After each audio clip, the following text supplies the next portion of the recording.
A to Z. Westbound 64th Science Center headed out to Big Bend's pretty heavy, and then it's slow again from Lake St. Louis Boulevard out to 70, North 270, 64 up to Ladue, heavy. Southbound 55 just kind of slow both sides of Highway Z, but otherwise the 270 and 55 are looking great with those couple of minor exceptions. Next update at 5:20 from the Miklasz Flooring Outlet.com Traffic Center. News, traffic, and the latest on the Redbirds. This is the Redbird Rush Hour on KMOX. Sponsored by Busey Bank. Building community with Busey Bank. Beyond the game.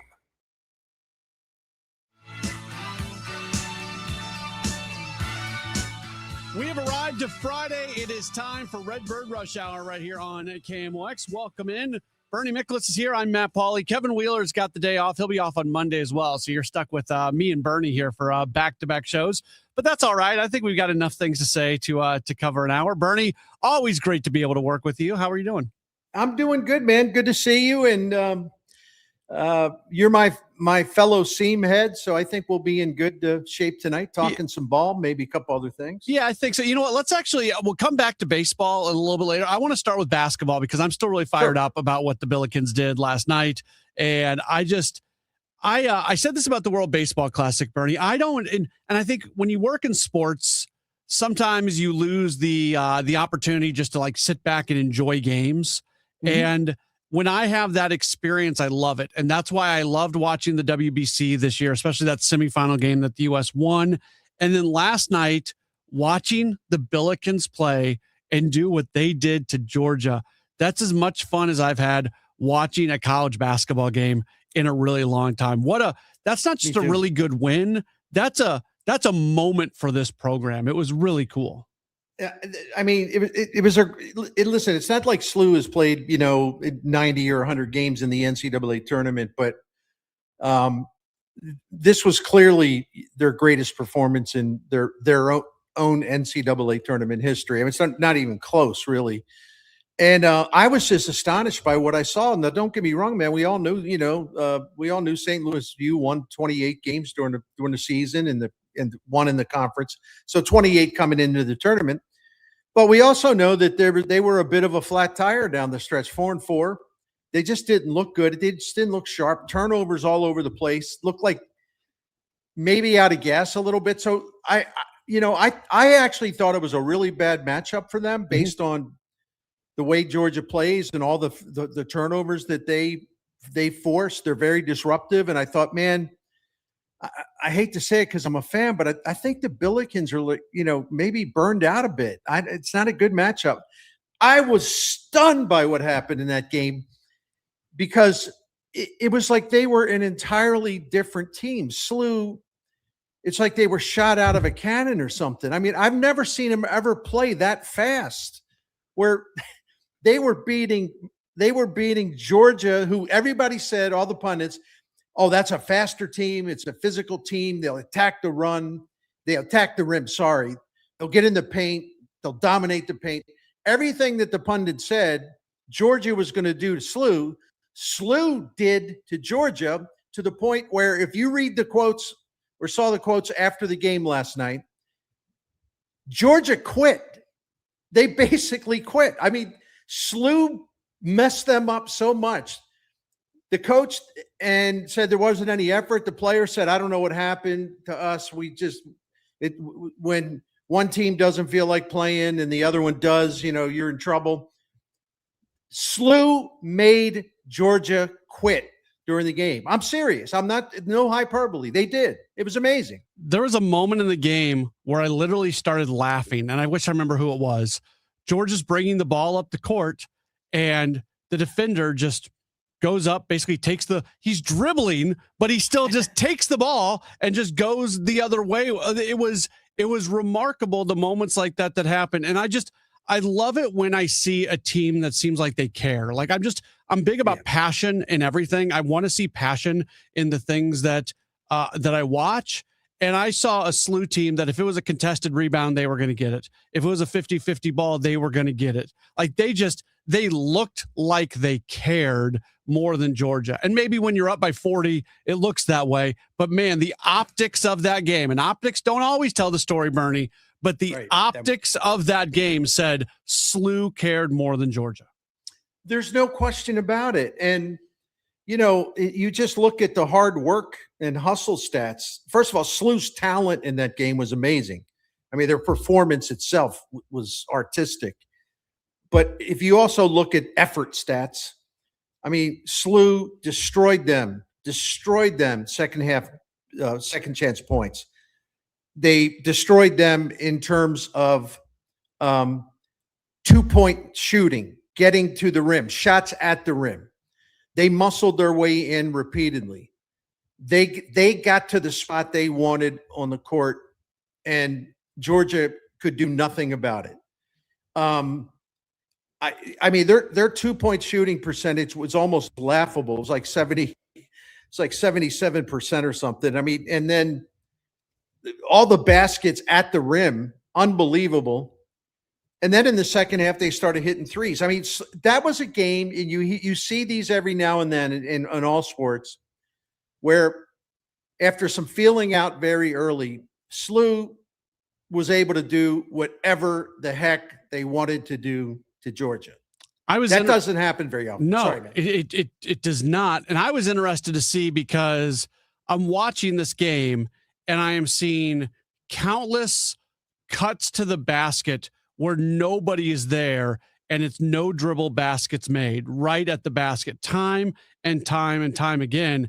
And I'm thinking to myself, is there stuff that's going on that's very complicated and Georgia just was not ready for? And I know the Josh Schertz offense is complicated in its own right, but then assistant coach Zach Bovair goes on the radio postgame show last night with Rammer and Earl, and he says it was one of the most basic game plans they had put together all season long. So that was a basic version of what SLU wants to do. And all night long, you're just seeing all these no-touch baskets right at the basket. 27-9 in assists in that game. I don't have to tell you who had the 27. The point paints were 66-28. I mean, we could just go on and on and on with this. I mean, 9 players scored at least 7 points. I was joking in something that I put online. I said, I was pretty sure that I saw there were so many bodies flying around, so many people in the action. I was pretty sure I saw at one point, like late in the game, maybe like 2.5 minutes left. I'm pretty sure I saw Bob Ramsey and Earl Austin out there taking a couple shots, but I could be wrong about that. It was amazing. Listen, I felt stupid for picking Georgia to win in a tight one, right? I felt stupid. And some of my friends who were SLU fans, they were teasing me about that. And I said, okay, I'll eat it. I will own it and eat it. But don't lie to me and tell me that anybody associated with SLU, when the score was 100-60, that anybody said, oh yeah, that doesn't surprise me at all. No one saw that coming. And that was one of the beautiful things about it, the surprise factor. But now they go into a matchup against Michigan, and Michigan is really stinking good. They may win a national title, Bernie. And just one more thing to that, the two coaches are really tight, so tight that they send each other their practice film so they can see what each other's doing as a way to learn. If they knew they were playing in the NCAA tournament against each other, they may not have done that. But each coach has countless hours of the other coach's practice film. You couldn't make that up.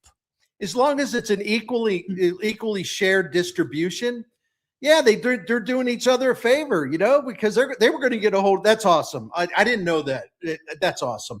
I haven't even looked at any of the particulars. I know that Ken Palm's got SLU with about a 13% chance to win. And listen,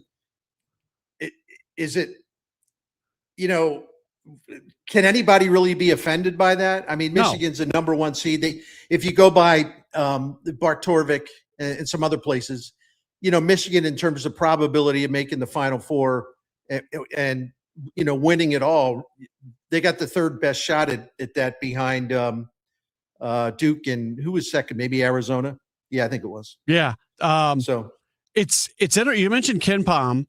That depending on when you look at the first number and when you look at the second number, that single game pushed SLU's Ken Palm between 8 and 10 points for that to happen, let's all look at a calendar and see that it is March 20th for an 8 to 10 point move to happen at this point of the year. I mean, it says how impressive that win is. It says how unimpressive the schedule that SLU played this year. It shows and this has become a forefront issue with, the VCUs and the Miami of Ohio's getting wins in the tournament and the lack of major programs wanting to play them. But there's a lot that goes into it. But no matter what goes into it, an 8 to 10 point bump in KenPom after the first day of the NCAA tournament is insane. Yeah, and I was just gratified. I mean, not me gratified. Let me rephrase what I was going to say. I was like really, really, really happy for the whole SLU family, because they had something really, really special, really, really special. And it was a big deal to get back to the tournament. And, it was a big deal to have Josh Schertz do what he's done here and to sign him to a long-term contract extension. It was a really big deal that Robbie Avila was part of this for 2 years. Mm-hmm. It was a real big deal that the kind of players they recruited, not just their talent, but also the kind of people they are. And they had a fantastic season. But like, as a fan, I speak as a fan when I say this, I was getting kind of bummed out, because I thought, they'll probably get to the tournament, although, I'm a little nervous. But if they get to the tournament, are they really going to have a chance to win? They're just not in really good form, because it's like, this thing was so well done just about 85, 90% of the year. It was bumming me out, the idea that they would be like a one and done in the NCAA tournament, and they would not get the reward of being able to win at least one game, So I'm really happy for them. Yeah, I'm glad the world gets to see Robbie Avila, because he's such a special player, and he's so unique, Bernie. Guys like that are supposed to be spotlighted in the NCAA tournament. The NCAA tournament is built for players like Robbie Avila. Right. You're absolutely right. He's so much fun. And again, man, just to have him for 2 seasons, pretty terrific. It absolutely is. I was over at Ballpark Village earlier today. I had to go over to the ballpark for a few minutes, so I walked through there. There's a lot of people, a lot of college basketball fans in St. Louis with everything that's going on. It's a cool environment right now. We'll talk a little bit about Missouri. They are opening up their NCAA tournament run tonight over at Enterprise Center. They're going to match up against Miami. They would love to join a trifecta. We can't forget Illinois got the win yesterday. They were supposed to beat Penn. There's not a whole lot to say about that game, except they did what they were supposed to do. But Missouri would love to be the third end of the trifecta here in the region of advancing. We'll talk a little bit about Mizzou coming up in just a moment. This is the Redbird Rush Hour on KMOX. Did you see the forecast? Another huge storm is tracking right for us. I saw. Honestly, I'm not worried. Not worried. Your roof is older than mine. I called Happy Roof. They did a pre-storm inspection, caught a loose flashing that would have caused a major leak. Wow, I really need that peace of mind. Protect your happy place before the rain starts. Booking my free inspection at thehappyroof.com or call 314-897-2310. It's all about the happy ending. Create the ultimate raised bed garden with St. Louis Composting. Our premium compost and soil mixes are perfect for filling the raised beds you'll enjoy building, and even better for growing fresh, homegrown veggies. Imagine harvesting your own tomatoes, peppers, and cilantro for fresh salsa the whole family can enjoy. And with delivery right to your door, getting started has never been easier. Visit stlcompost.com to order a convenient delivery from your phone in seconds, or stop by one of our 9 locations in the St. Louis area. St. Louis Composting. Growing gardens and making memories. Traffic from the MichaelsFlooringOutlet.com Traffic Center. Well, it's not looking bad on the highways right now unless you're coming through downtown. It's better than it was, but it's still pretty tough. Eastbound 64 and eastbound 44 both jammed right around Jefferson. 64 is actually closer to Compton, all the way across the Poplar Street Bridge due to road work on the Illinois side where the 2 left lanes are closed. Westbound 64 is slow on the bridge as well. Eastbound 70 east of the Musel Veterans Bridge, let's call it Packers over to 64. You've got a backup 64, 157 midway to 159. That's still heavy. Slow down eastbound 70 right now, east of the Blanchette Bridge into 270. Looks like there might be a minor incident there. Westbound 70 heavy from A to Z. Westbound 64, you've still got a backup from Hampton through Clayton Skinker. Then it's slow to Big Bend, and it's heavy approaching Prospect or west of the Boulevard out to 70. South 270 is clear. North 270 just a little slow from 64 up to Ladue. And 55 just has some slow traffic southbound right around Highway Z. I'm Roger Brand at the MichaelsFlooringOutlet.com Traffic Center. want to tell you about my friends over at St. Louis Weight Loss Injections, STL Weight Loss Injections. Go to their website at stlweightlossinjections.com. I am a client. I got started with them about 6 weeks ago or so. It's been a good experience for me so far. Definitely have seen a little bit around the waist start to come off. I think more importantly, the thing that I was worried about a couple things. I was worried about the nausea and everything they say you get. That wasn't a thing at all. And if you are somebody who gets that, they can take care of you. They can certainly prescribe you something to help with that. But for me personally, and this is one of the reasons I wanted to do this endorsement with them, I want to share with other people what the experience actually is like and just tell you what's going on. So the GLP-1s work. I think we all know the GLP-1s work. You can't go anywhere in media right now without hearing stories about people who got on GLP-1 and had a ton of success. And there's a lot of people out there that have busy lives who, for whatever reason, I always say this about myself, work out every day, don't eat terribly unhealthy. I just have a heck of a time losing weight. So this is the thing that is hopefully going to help me get to where I want to go. And I hope that it would help you get to where you want to go as well. $199 for the first month. Hopefully that is something that you see as being reasonable. It is for a whole lot of folks. If you're interested in talking to them, they would love to talk to you.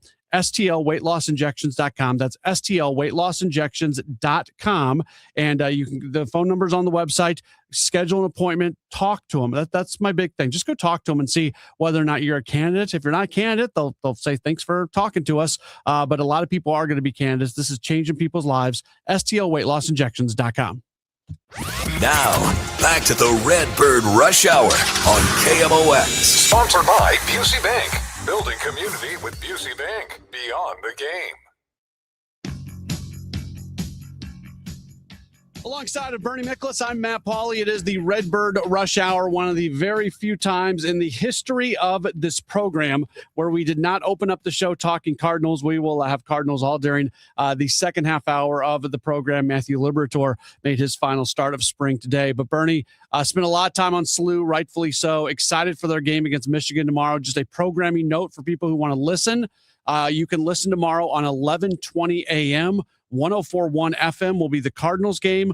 11:20 a.m. is going to be the Billikens game. And this is not our fault. Don't yell at us. The NCAA controls all digital rights to NCAA tournament games. So we are not allowed to stream the game on like the Odyssey app or anything like that. So if you want to listen to Rammer and Earl, you have to get to your radio and you have to get to 11:20 a.m. And we hope lots and lots and lots of people do that because it's awesome that they're doing this. Bernie, tonight, Mizzou's got an opportunity to advance playing a game just a little bit over 100 miles from their campus. They are in St. Louis, generally a 10-7 matchup. You're thinking the 7 seed has a bit of an advantage. Not that Missouri has a birthright to win this game because they're playing at the Enterprise Center tonight, but certainly there is an advantage to being able to play this game in front of what will probably be a crowd that's got a good number of Tigers fans in it. Yeah, I mean, I think Mizzou ought to get a bounce out of that. The one thing I find interesting, in other words, I do not disagree at all with the premise that this should really help Mizzou enough to get them over the finish line first. Not sure. I think it's one of those games. I could be wrong. I was wrong last night in terms of like how the game will play out. But I will say this: Miami this year is 8-2 in true road games, and we're talking about ACC games, and they beat some good teams. My point being that they have their coach is excellent, by the way. He really is. Turned that thing around in 1 year. So my point being is that I think Mizzou's going to have to play very, very, very well. I don't think the home crowd, largely home crowd, and the juice that they'll get out of that is going to be enough to maybe get them through if they play poorly, because Miami, doesn't freak out on the road. Now maybe they will tonight, but they didn't do that all season. So it's going to be interesting. And Matt, I want to throw this at you. I think Dennis Gates, a coach, of course, deserves a lot of credit because he's been the coach 4 years, and this is 3 out of 4. He's made the tournament. I know the 1 year he did was really bad. I'm a Dennis Gates fan, but I will say this, and this was the longest stretch of success as far as getting the tournament for Mizzou since Mike Anderson and Frank Haith got him there like 5 years in a row. And that's a long time ago.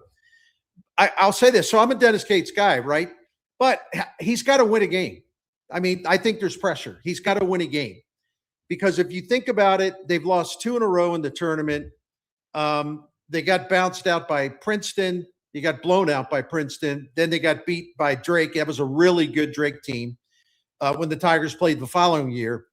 But to leave the NCAA tournament getting blown out by an Ivy League team, and then to have Drake work you over pretty good, although Drake was outstanding. I do think, because Mizzou fans, we had Gabe DeArmond on the other day with Chris Ranji on Gas House Gang. And, Gabe basically said, like, Mizzou fans seem to have, mixed opinions about Dennis Gates. He doesn't think they give him enough credit, but Gabe also thinks that he understands why people would like to see some tournament success now. So what do you think about that? Yeah, I thought, they went through that lull at the end of the season, and I thought his seat was going to get warm, just in the sense that there was no guarantee that he comes out of next year. I never thought he was going to be let go coming off this. Even if they would have missed the NCAA tournament, he was safe. But if they don't make the tournament, then it's 2 out of 4 not making the tournament. Just a terrible year in there, and also a year where you had everything going in your direction, and then you kind of wished it away right there at the end of the year. So, look, I know Norm Stewart got to the Elite Eight twice, and that he has not gone to the Elite Eight. This is not an apples to apples comparison. At the same time, Norm Stewart, as great of a coach as he was, his NCAA tournament record isn't anything overly special, and he had a really, really long run there. So I don't know. I really like Dennis Gates, and I think if he keeps getting the team to the NCAA tournament on a consistent basis, there's going to be some wins that just kind of organically come across, because if anything else, this event can be very random all at the same time. I have a really hard time judging him too much on the tournament record.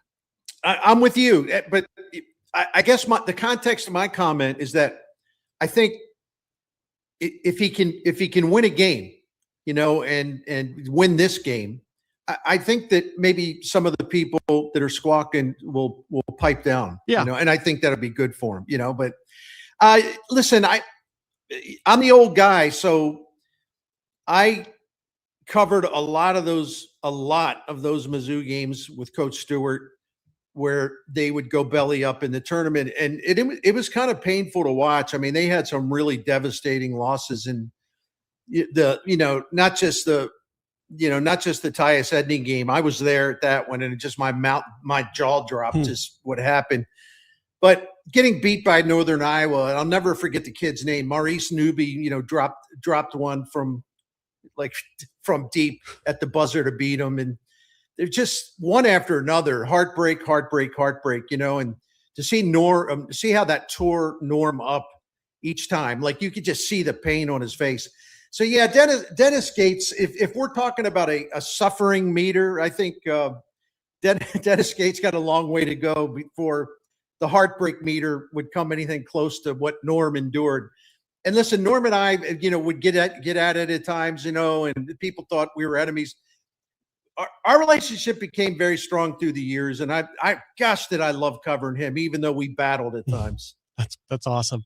That's Bernie Miklasz. I'm Matt Pauley. We've got our 5:30 news with Michael Calhoun here in just a moment, and then we'll do all baseball during the final half hour of the program. Don't go anywhere. You are locked into the Redbird Rush Hour on KMOX. At 5:30, we've got some clouds. It is 86 degrees downtown at the Arch.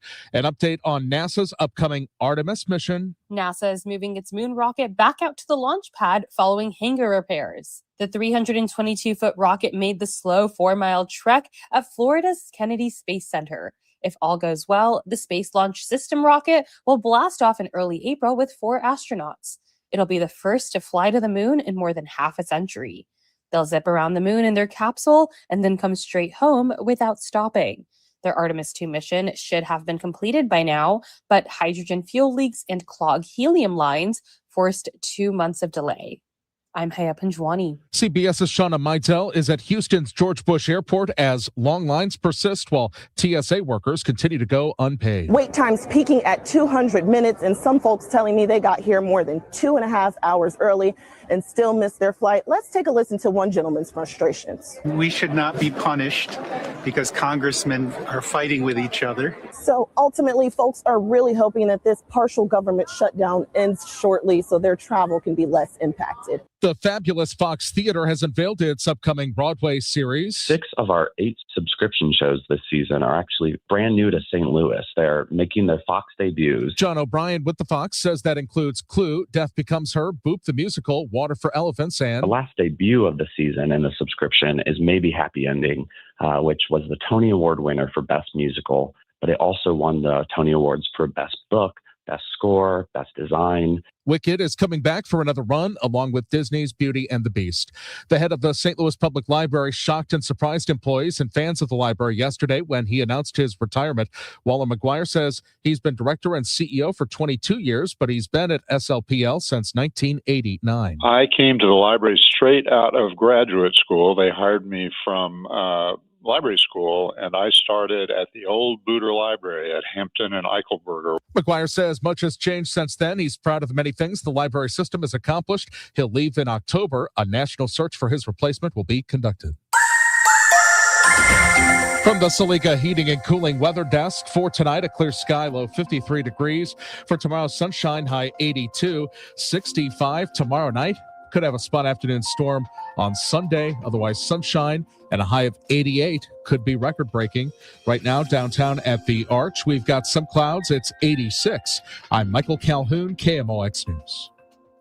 If you live in Missouri, have Medicaid, and need a caregiver, this message is important. Care at home is personal. That's why you may not want a stranger in your home to take care of you. You want someone who already knows you and your daily routines. With Freedom Care, you choose a trusted family member, a friend, or a neighbor. They will get paid after every shift to care for you, and it's 100% free to you. More than 70,000 people have already joined the Freedom Care family. Call your local Freedom Care. They'll check your Medicaid eligibility. Don't wait until a stranger shows up at your door. If you have Medicaid and need help at home, this care is available 100% free to you. Call Freedom Care now to see if you qualify. 314-907-0892. 314-907-0892. That's 314-907-0892. Freedom Care, we're here for you. Hey, Bernie Miklasz here. I want to tell you about my friend Stuart Rosenblum of Stewart's American Mortgage Corporation. First of all, please call him Stewie.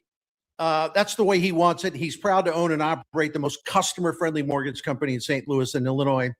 He is a unique guy. You'll love dealing with him. He will take great care of you. And he gives out his personal cell phone number to all of his customers, or actually anyone who wants to learn more about how he can help. I mean, who does this? Well, Stuart Rosenblum does this. So put his number on your contacts list, 314-324-4440. And you won't have to wait on hold. You know, maybe someone on a customer service line will come give you help. Maybe they won't. But if you call Stewie, you will get that help and you'll get it quickly. But the biggest difference you get with Stewart's American Mortgage, you're going to pay less. That's because Stewart is the only lender to offer the bagel loan, which has become famous in St. Louis. It's called the bagel loan because it looks like a zero and you pay zero in fees that other dealers charge for. For example, when you buy a home and you take out a loan for $200,000 or more, you pay zero lender fees. So the famous bagel loan at Stewart's American Mortgage is going to literally save you thousands of dollars, and Stewart will make a confusing process easy to understand and get your loan closed in as little as 10 days, as opposed to a month at other places. To find out more, just Google bagel loan. It'll take you right to his site, or call Stewie directly at 314-324-4440.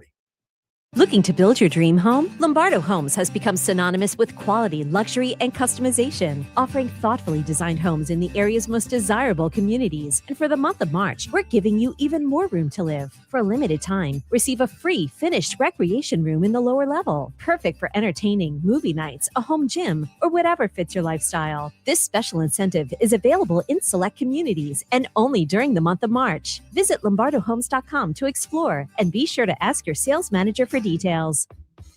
Nothing makes a gathering great like Eggland's best eggs. They're just so delicious with better nutrition, too. For us, it's eggs any style, as long as they're the best. Eggland's best. Better taste, better nutrition, better eggs. Larry Older here. You know, one of the most rewarding parts of sharing Relief Factor with you is hearing real stories like that of Sandra. She tells us, I've been hearing about Relief Factor on the radio for a couple of years, and I finally decided to try it because nothing else was helping my back pain. I know the feeling. With a 3-week quick start, she said, I went for it. Now I feel like a new person. That's Sandra's own words, and it's so gratifying to hear. I've told you about my brother Kirk having difficulty going up and down the stairs in the morning. He wouldn't listen to me. I told him to take Relief Factor. He finally did. Began moving better, feeling stronger. Too bad he didn't listen earlier. Try it for yourself. The 3-week quick start. And see how Relief Factor could be your game changer too. It is only $19.95. Think about it. Do the math. Less than $1 a day. So call 800-4RELIEF. That's 800, the number 4RELIEF, or go to relieffactor.com. All one word, relieffactor.com. How will it feel to be out of pain? 800-4RELIEF, relieffactor.com. You can feel the Clydesdales circling the field. Hear the stands come alive. Smell the hot dogs, the popcorn, and cold beer in the air. See the crowd rise as the first pitch hits the glove. And just like that, a new season begins. The countdown is on until opening day, and tickets start at just $49. Don't miss St. Louis's favorite holiday. Get your tickets at cardinals.com/opening day.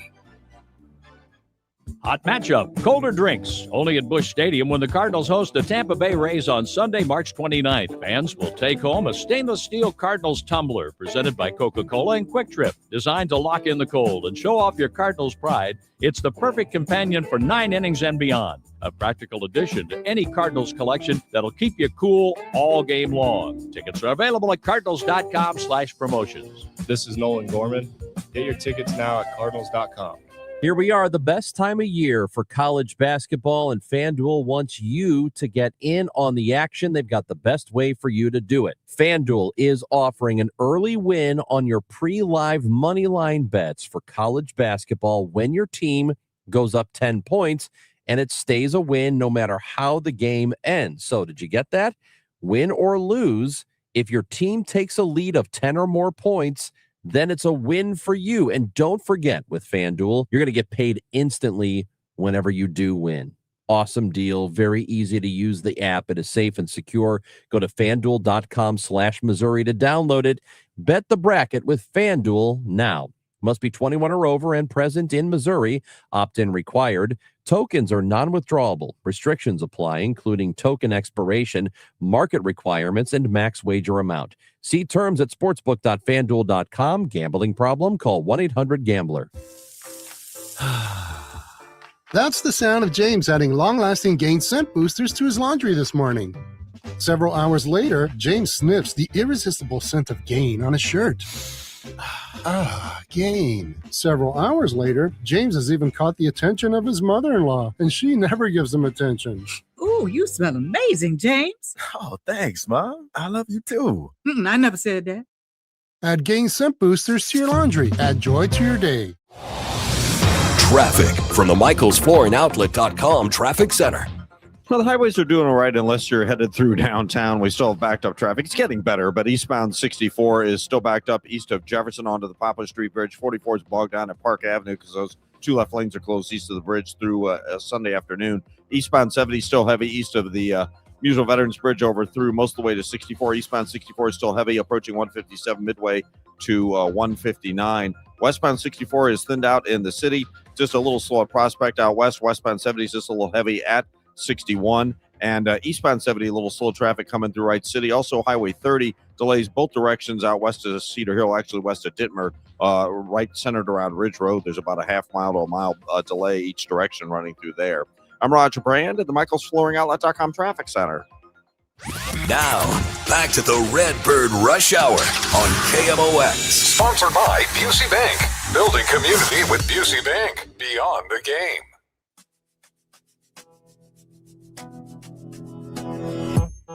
It It is the Redbird Rush Hour here on KMOX alongside of Bernie Miklasz. I'm Matt Pauley. Kevin Wheeler's got the day off. He'll be off on Monday as well, so you'll get me and Bernie coming up on Monday as well. I'll be coming your way from Springfield prior to the Cardinals and the Springfield Cardinals matching up, as I'll be on the call of that game coming up on Monday night. So before we do that, we'll do a little Redbird Rush Hour.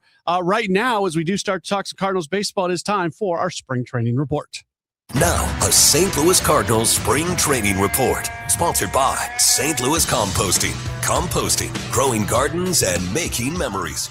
And by Happy Roof. We always create happy endings on the voice of the Cardinals, KMOX. Cardinals beat the Mets today by a 4-3 score. Matthew Liberatore making his final start of spring. The idea was to get him 4 innings on their final starts. The Cardinals like to actually decelerate a little bit with pitchers. They'll reduce their pitch count. But Liberatore's pitch count, even through 5 innings, he only threw 54 pitches today. So they had to get him out there for a 5th inning just to make sure he got enough work. But they'll put the load back on him here moving forward. Home runs today from Ramon Urias and Ivan Herrera. We also saw Jordan Walker get a base hit. Anything jump out to you from today's game, Bernie?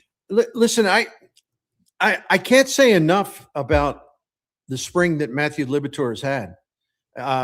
Now every time, you know how it goes. Every time someone in the media talks about how great a guy looks, it's like, well, it's only spring training. Talk to me during the regular season. You know, okay, we all know that. But as I said a million times, all we can work on is how a guy looked in spring training, because that's all there's been. I think everybody will tell you objectively down there, because he's changed some stuff about his pitching. He's added some stuff. He's changed his shape on some stuff. He seems really, really mature now and really, really confident. I don't know that a guy could have had a better spring than he did, you know, with his strikeout and walk ratio and all the swings and misses he's getting. It's just great. And I hope that it carries over to the regular season and he gets some momentum, because I think he's been the best player in camp for the Cardinals, pitcher or hitter. I do. Interesting. I really do. I'd have to think through that one a little bit more, but for me, he's at the very least in the conversation, and he might be that for me if I spent a little bit more time on it. I understand the whole you don't fall in love with guys in spring training thing, and there's validity to it, but I don't apply that as much when somebody comes in with a little bit of a track record. Like if Matthew Liberatore was not a starter last year and he didn't have much time in the big leagues and he was doing this, then I'm probably pumping the brakes saying, right, all right, let's see what this actually looks like in the regular season. Liberatore has a full season of starting under his belt, very successful for much of that year. And this is real. I think this is absolutely real what we're seeing. Not that he's going to pitch to a 1.80 ERA during the season, but the things that you just mentioned, Bernie, I don't think that is just this spring training mirage. Well, and people that are 100% objective and very analytical, like the great Saris, Fangraphs now, who invented or developed pitch stuff, or for all the different kind of pitches where they can grade them. He's had Liberatore on his spring list like the entire time, about like guys that in spring training, starting pitchers have shown the best stuff. Everybody's raving about his stuff. And I think he's well prepared after going through the cycle. It's a challenging cycle as a first-time starter. I think he's really, really well prepared for his second time around as a starter. And again, his whole, you know this better than I do, man. You were down there. His persona just seems so different to me. And that's a good sign too. Yeah. He's carrying himself like he's a dude. Like there's guys that carry themselves in certain ways, and he is carrying himself that way. It's not arrogant. He's as good of a dude as there is out there. Like Matthew Liberatore is a legitimate, nice human being. And he's never going to change off of that. I like him a lot from a personal standpoint, but yes, he's walking around like he's the leader of that rotation. And you know what, Bernie? That's what the Cardinals told him he needed to do. That coming out of last season, Yeah, he was going to be the guy. He was going to be the top of the rotation starter as long as they moved on from Sonny Gray, which is clearly something they wanted to do, and they weren't going to have that much of a hard time being able to get that done. And when Chaim Bloom says he's going to do something, I think he's already got a pretty solid track record in actually doing said thing. They can go say to Matthew Liberatore, all right, you just pitched a full season. You were the best starting pitcher in the rotation, not named Sonny Gray. And in some metrics, maybe you were even better than Sonny Gray. Now's your chance to take that step forward and lead a mostly young rotation, and what turns into also a rotation that includes a little bit of an older guy, but a guy who hasn't been in the organization, has been dealing with injury stuff. Do I have time to get something else out? Yeah. Okay. You know what's amazing about Liberatore? And I was having some fun with this at home a little while ago before the show. What's amazing about Liberatore is, you shake your head. I shook my head and I'm like, I can't believe the dude is still only 26 years old. Yeah. And I figured something out. Like they traded for him. They got him like right before the COVID-19 pandemic. That's how long he's been around. And since he's been a Cardinal, Pujols is retired, Molina, Wainwright, Matt Carpenter, baseball players that are retired like Kershaw, Votto, Lester, Cabrera, Corey Kluber, Ivan Longoria. And, and on a more serious note, since Libby's been a Cardinal, but I'm just trying to mark the time. I mean, we've lost some iconic Cardinals Hall of Famers, Whitey and Gibson and Brock, Jocketty, Suter, McCarver. My point, there's been 2 presidential elections during that time as well. And all of this has happened. And he's still only 26 years old. I just think that's hysterical. There's not many active, and I can't remember with their health situation because I wasn't in St. Louis. I don't remember whether or not Gibby and Brock were at all the opening days prior to them eventually passing away. But I'm thinking, how many guys were actually at an opening day where a Bob Gibson, a Lou Brock? I know by the time I got here, we saw Whitey at the ballpark every once in a while before he ended up passing away. Obviously, Mike Shannon being on the radio and still popping in every once in a while that next year. Like those legendary guys, most of the people on this roster have never been in the same room as them. That's such a great observation. And it just shows you that, it truly is a new era. It truly is a new era. And so it's kind of tough to leave the past behind. And I'm not saying we ever should leave the past behind, because these are legends who provided a lifetime of memories for depending on your age. But I also think we just have to accept, here's what I mean. We have to accept the fact it's a new era. And it's a new era that's starting on a rebuild. And it's a new era that's going to be introducing a lot of new players to the fans of St. Louis. And the one thing I'm going to try with all my heart to do is to evaluate all of these players, evaluate this front office, this manager, evaluate them, not based on comparing them to legends who have been here all along. Or it's like, well, back this happened. What about what they did in the 60s and all that? There's still a little bit too much of that around here. And I love the past. But I don't want to use it against a new generation of Cardinals. That's all I'm trying to say. That's Bernie Miklasz. I'm Matt Pauley. One more break. We'll come back. We'll wrap up the program. It is a Redbird Rush Hour right here on KMOX. Siteman Cancer Center Spotlight. Dr. Jean Wang, a WashU medicine gastroenterologist at Siteman Cancer Center. Once you're 45 and over, even if you're not having symptoms or even if you don't have a family history, we recommend everyone get screened for colorectal cancer because everyone is at risk. Everyone is at risk, even if you're not having symptoms. This is Colorectal Cancer Awareness Month, and for more information, you can visit siteman.wustl.edu. Hey, Bernie Miklasz here. Always proud to represent Saliga Heating and Cooling, a family that has owned this business continuously since 1927. You ever hear the 27 Yankees? Saliga was running the Saliga Heating and Cooling when the 27 Yankees were like becoming the best team in the history of baseball. I mean, I just love the credibility that comes with being in business 100 years. Dan Saliga does a great job. The Miklasz family has been calling on Saliga for 18, 19 years. I believe I do have the credibility to talk about them because we've had a lot of experience with them. And we truly value Saliga Heating and Cooling, the way they do their business, the way that we trust them, the way that they're patient, the way they will explain options, the way that they will drop everything to make sure they get help to you if you're really, really in a tough spot with your heating or your cooling. And they'll try to save you money. What they won't do is try to take advantage of you by convincing you, oh, no, you really need this repair, the one that costs more. No. How do you think they've lasted this long? Not by trying to hustle people, but by earning the trust of the people whose homes they go to help them out. Earning the trust is what it's all about. So listen, I'm gonna be quiet now, but I want you to go to SaligaHeatingandCooling.com to find out about all the services.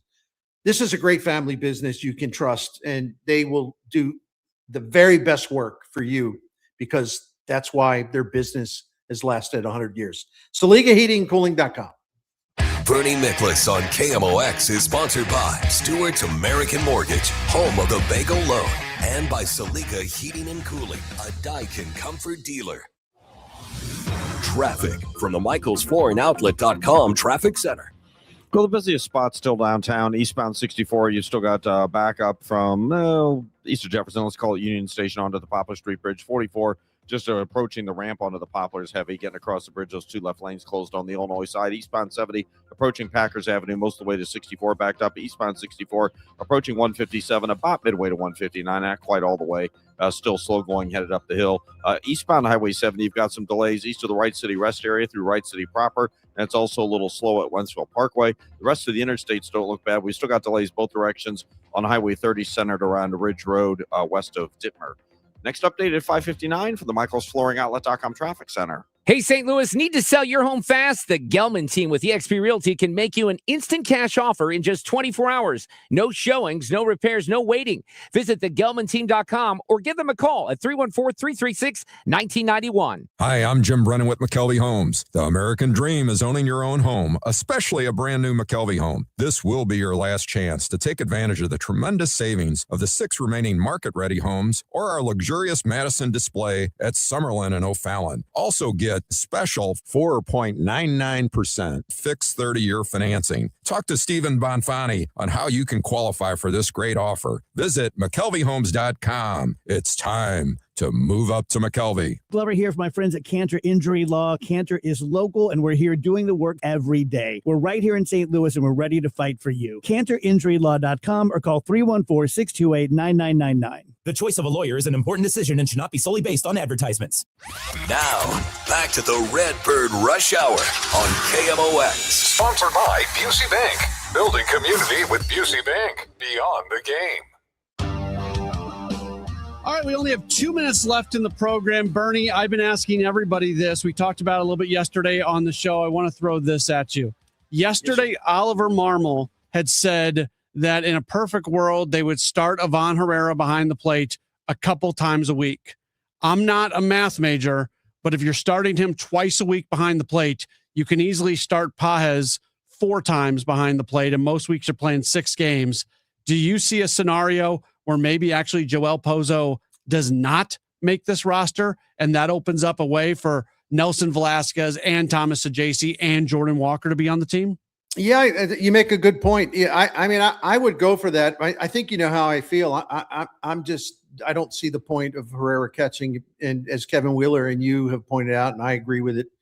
The Cardinals are reaching a point like really, really, really soon. It's already started actually because Jimmy Crooks was sent to the minors, where they have too many catchers than they can accommodate. And so I'm not sure I still understand why you feel this need to wedge him behind the plate. I'm talking about Herrera when you have this incredible supply of catchers, and you have a guy that is your best all-around hitter, and he is a dangerous hitter and an elite hitter. And the more you catch him, the more of a risk he gets hurt. And we talked about this. The last 2 years, he's only averaged 350 plate appearances. This guy's got to be in a lineup for about 550 plate appearances a year. You're wasting a great bat by catching him, in my opinion. So I just happen to disagree with the Cardinals on this one. Yeah, I don't want to see him catching that much, but if he's going to, there is some flexibility maybe that you could build in there. I don't think it's going to happen, but I thought it caught my ear when I heard Ali say that for sure. That's reasonable. And it really is. It's reasonable. Bernie, have a wonderful weekend. We'll talk on Monday. Great being with you, Matt. You too. That's Bernie Miklasz. I'm Matt Pauley. This has been the Redbird Rush Hour Sports Open Line next here on KMOX. Guys, if you want the most money and the least amount of stress when you're selling your home, here's the simple plan. Call Gloria Lou. This is Kevin Wheeler. And look, I know you've heard of St. Louis real estate expert Gloria Lou with Your Home Sold Guaranteed Realty. I've had the good fortune here in recent months to get to know Gloria a little bit, to learn about her system. She literally walked me through it step by step, and it's absolutely brilliant. And she sells homes faster and for more money than the average agent. She works off a database that has thousands of buyers in waiting, so the person that's looking for your home might be out there, but you don't know it yet because you haven't called Gloria Lou. And I think another differentiator is this. She offers upfront written guarantees like this one. She will sell your home at a price and at a time frame acceptable to you, or she will buy your home herself. Or Gloria will sell your home at 100% of market value, or she'll pay you the difference. Nobody else does those things. This is why you need to call Gloria Lou. 314-325-6888. That's 314-325-6888. Or visit GloriaHasTheBuyers.com. As always, seller and Gloria must agree on price and possession date. There's a difference between liking a house and actually getting it. Redfin is built to make up that difference and close the gap between finding and owning the home for you. Redfin agents close twice as many deals as other agents. So when you find a home you love, you're not a step behind when it's time to make an offer. That means less watching great homes disappear and more focus on the ones you'll actually move into and call home. Redfin helps turn saved listings into real addresses. Get started at redfin.com. Own the dream. Too many tools, too much stress, and way too many bills. Odoo replaces it all. One connected platform for every part of your business, so you can work faster, smarter, and for less. Odoo, the only software you'll ever need. Try it free today at odoo.com. That's ODOO.com.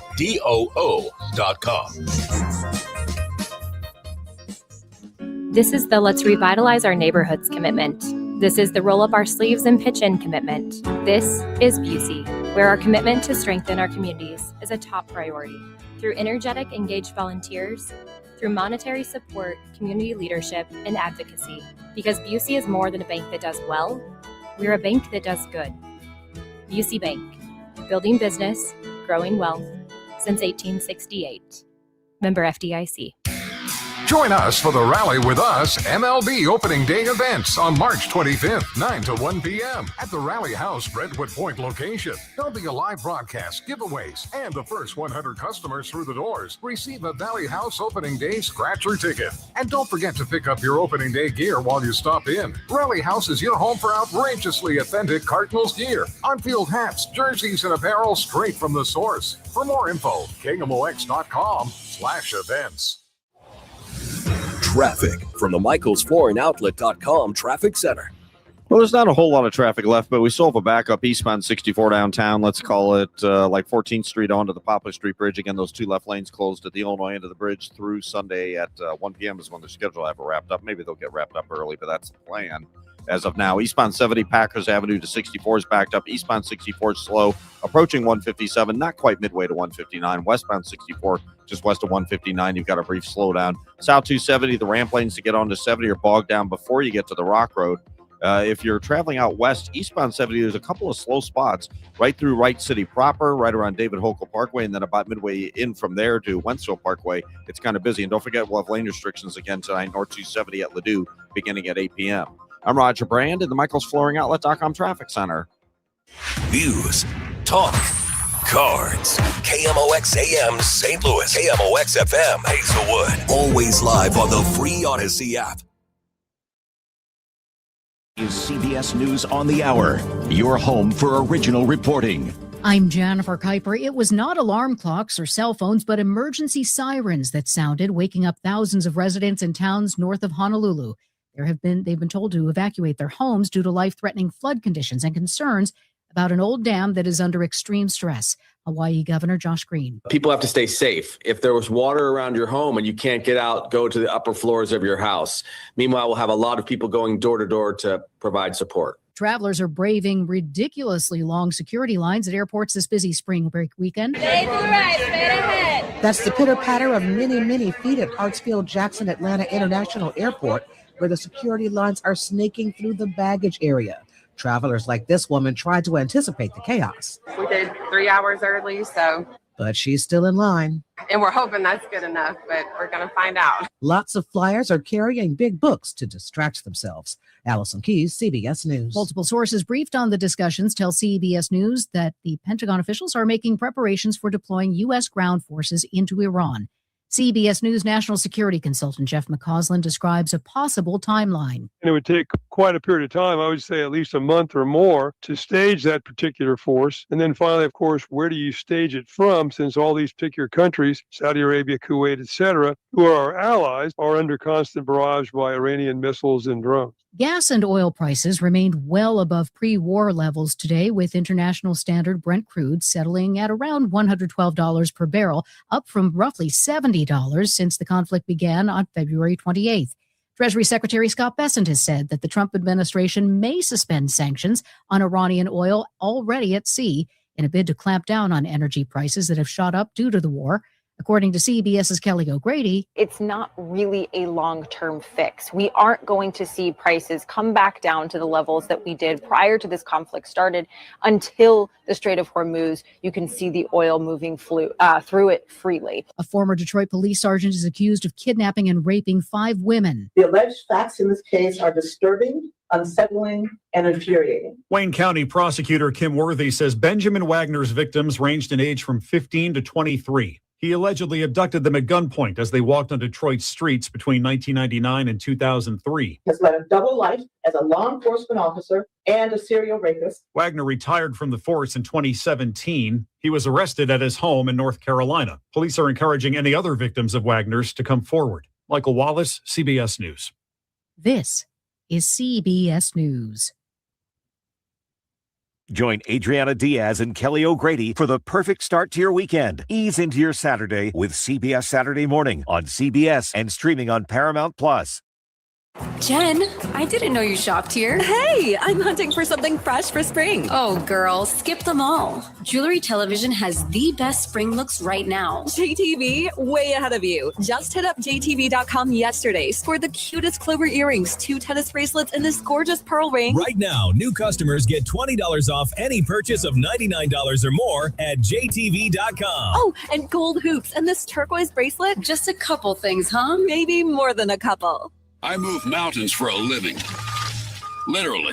That means I don't carry hand lotion, and when it comes to serious heartburn, I don't mess around with anything but Rolaids. Rolaids' dual-active formula has calcium carbonate and magnesium hydroxide that relieves heartburn fast. Yeah, you heard right. 2 actives for that powerful relief. And the best part? The roll fits right here in my pocket, so I can get back to moving mountains. Rolaid spells powerful relief. Reach label uses directed. Keep out of reach of children. At 6:04, some clouds and 83 degrees downtown at the Arch. St. Louis County Executive Sam Page has signed a bill putting an online sales tax in front of voters on the August ballot, but will the revenue be enough? Page believes so, but long-term thinks a consolidation with the city could provide better economic health. We'll see what it looks like after that. I think there is still significant value in efficiencies and operationally.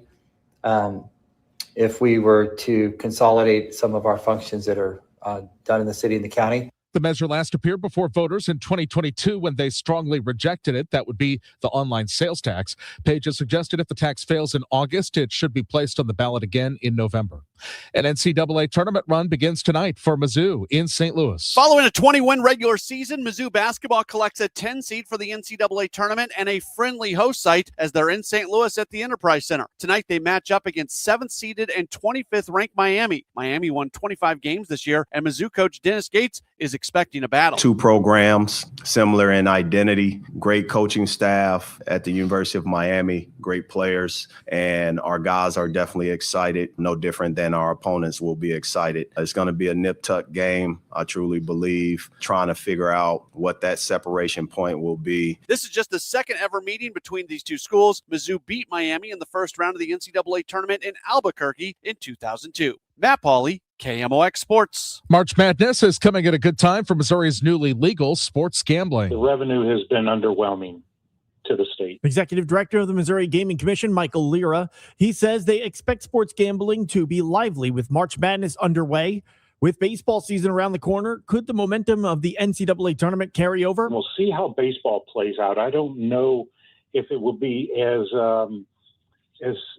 exciting in the beginning as it will be later on in the season when you get closer to playoffs. Lira says while the sportsbooks do anticipate a drop-off after March Madness, he adds it is not known what that will look like in Missouri. Sean Malone, KMOX News. The FCC has approved TV station owner Nexstar's $6 billion acquisition of Tegna, creating the nation's largest TV station group. That means one company now owns channels 2, 5, and 11, and the company's CFO last year said they had eyes on consolidating operations like that. Mike Krauser has more. Illinois Attorney General Kwame Raoul joined AGs from 7 other states filing suit to block the deal, alleging antitrust violations. A $6.2 billion deal that would create a combined company owning 265 television stations across 44 states in the District of Columbia, reaching about 80% of U.S. television households. This merger would harm consumers. This is California AG Rob Bonta.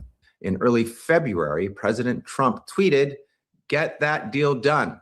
In Trump's words, he wants to knock out the fake news. And it's a gut punch to a thriving democracy. The FCC waived a rule that bars a single company from owning TV stations reaching more than 39% of U.S. households. The AGs allege that in St. Louis, Nexstar now owns about 55% of Big Four network viewership. It is the death of a broadcast institution. After nearly 100 years, CBS News says it's shutting down its radio news service as part of a round of layoffs effective May 22nd. CBS News Radio went on the air September 1927, giving a young William S. Pauley a start in the business. As part of the service, Edward R. Murrow broadcast reports from London during World War II. Currently, CBS News provides material to about 700 stations across the country. CBS News editor-in-chief Barry Weiss and President Tom Sabrowski say in a memo to staff that shutting down CBS Radio wasn't an easy decision, but a necessary one. I'm Donna Warder. And let's get you to Roger Brand in the KMOX Traffic Center. Well, Michael, there's still a little bit of a delay downtown. It's been getting better as the afternoon wears on. It's just a little slow now eastbound across the Poplar Street Bridge through Barack Obama Avenue. Again, those 2 left lanes closed, scheduled to be closed through Sunday at about 1 p.m. Eastbound 70 still a little slow past Packers Avenue. Eastbound 64, 157 midway to 159 still slow. Westbound 64 at 159 still a little busy in the work zone. Out west, there's still some slow traffic. Eastbound 70 right at Forestell, and then David Hokeland to Wentzville Parkway eastbound's pretty busy. And we've still got delays both directions on Highway 30 at Ridge Road west of Dittmer. Pretty significant heavy traffic there. I believe it's construction going on. I'm Roger Brand at the MichaelsFlooringOutlet.com Traffic Center. More like early summer than the first day of spring, and we've got mostly clear skies on tap. Evening temperatures primarily in the 70s. Pretty amazing. 53 will do it for the overnight low on Saturday. Plenty of sunshine. 82 for the high. The record on Saturday is 90 degrees, not even close to that. Saturday night, clear skies. Nice, though warm for this time of year. 65 on Sunday. Partly to mostly sunny skies. A little breezy. 88 for the high on Sunday. 88 is the record from 1907. Maybe a spot thunderstorm late in the day, though. I think that's going to be really hard to find. We have a cold front coming through. Sunday night, partly cloudy. It's colder, 41 degrees. And Monday, partly sunny and cool, 59. Monday, the coolest stretch of about 5 days or so. From the Saliga Heating and Cooling Weather Center, I'm meteorologist Dave Murray on 104.1 FM, KMOX. It's a cloudy sky, 83 downtown at the Arch. I'm Michael Calhoun, KMOX News. Come on, let's get going now. From KMOX Sports. We're primed and ready. All day, baby. Man, let's go. This is the Gray Bar Sports Open Live. Gray Bar, your distributor for electrical and datacom needs on 104.1 FM, KMOX. Here we go. We have arrived to Friday. Welcome in. It is a Gray Bar Sports Open Line right here on at KMOX. My name is Matt Pauley. Great to have you with us, have you for the next 2 hours as we have a lot to get to. We're going to do a fair amount of Cardinals baseball. We'll also do a fair amount of college basketball. Mizzou in action tonight. Yesterday, SLU and Illinois both picking up victories earlier today down in Florida. The Cardinals got a win against the Mets in what was Matthew Liberator's final start of spring before he is going to make the opening day start coming up in just a handful of days on Thursday when the Cardinals begin their season here in St. Louis at Busch Stadium. So as always, if you want to get involved with the program, multiple ways for you to get connected. You can call or text. The phone number is 314-436-7900, 314-436-7900. That's how you call. That's how you text. You can also tweet at me at Matt Pauley on air, MattPauley on air. And for those of you who are watching on the video stream, feel free to leave a comment in the chat and we can address some of those as we do go along. 99 times out of 100, especially when we're within a week of Cardinals opening day, we are opening up the show talking Cardinals baseball. We're going to open up the show today talking SLU Billikens basketball. They were so impressive last night against Georgia. I was leaning towards them winning that game. I actually didn't fill out a bracket this year. This might be the first year I didn't fill out a bracket. That's what happens when you got two kids at home. But I did not fill out a bracket this year. I would have chosen SLU to win last night's game, but it would not have been like a convicted choice. And it would have been they're gonna win this one by the skin of their teeth. And the skin of the teeth were safe because they got out to a hot start, even committing a few fouls in the early going. They were still ahead from the beginning. And then they started to pull away and the second half gets started. I can't tell you how nervous I was for the start of the second half on behalf of SLU. I was convinced that Georgia was going to go on like this 16-4 run coming out of the gates, and we're going to make this thing a game again. And that was going to put themselves in position to like slowly cut down the deficit a little bit more and a little bit more. And it was going to turn into a tight game. And we were going to see something crazy at the end of the game where either team could win and it was going to be a complete toss up. That's, if you would have come and spoken to me at halftime, that is what I would have told you is about to happen. That did not happen. What was that? Was it an 18-0 run to start the second half for SLU? 18-0. 18-0 run. They looked awesome. And we're going to talk with Bob Ramsey, by the way, in about 5 minutes. SLU last night, if it was a contested rebound, SLU was getting it. If it was a 50-50 ball, SLU was getting it. If it was a backdoor cut to the basket where not a single Georgia player was within arm's distance of the basket, SLU was getting it. It was a clinic, an absolute clinic last night from the Billikens against an SEC opponent and a good team. And that is the greatest NCAA tournament game appearance in the history of single game. When I say appearance, sometimes you think appearance, you think the entire run. Let me rephrase. That is the single greatest single game NCAA tournament performance from the Billikens in program history by just about every measure that you look at, outside of the fact that it's a first round game. And speaking of great moments, they have an opportunity now to put together another great moment if they can somehow, some way, find a way to beat a team that is a legitimate national title contender. There's a bunch of teams that you look at the cross college basketball. There's a good handful of teams that you can see a path to the national championship. Michigan clearly and obviously has that path, and some could argue that Michigan's best is better than any other team's best. That Michigan's best is better than Florida's best, is better than Arizona's best. Whatever elite team you want to look at, that their best is better than anybody else's best. I'm going to be really curious to see what SLU does in the game plan that they have. It's going to be a very quick turnaround.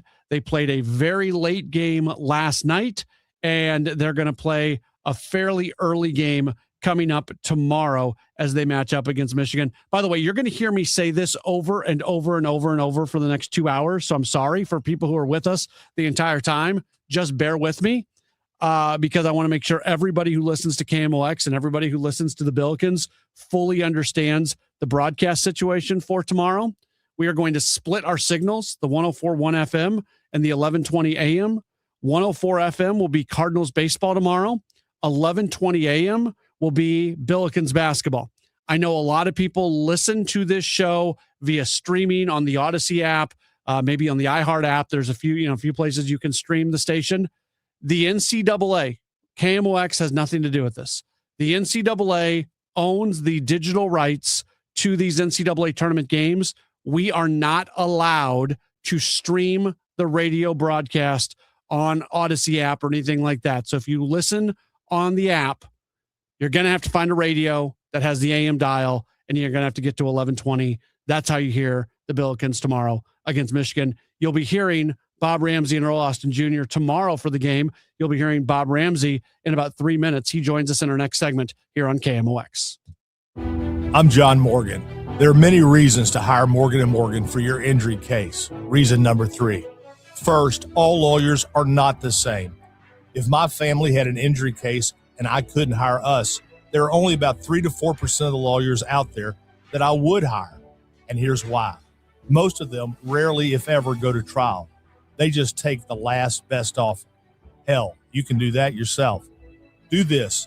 If you're looking for a lawyer, Google Morgan & Morgan results and see what comes up. It may shock you. Then Google the firm you're thinking of hiring and do the same. That may shock you as well. We became the largest injury firm in the world for a reason. We won a lot. $30 billion and counting. Morgan & Morgan, or thepeople.com. Who would I hire?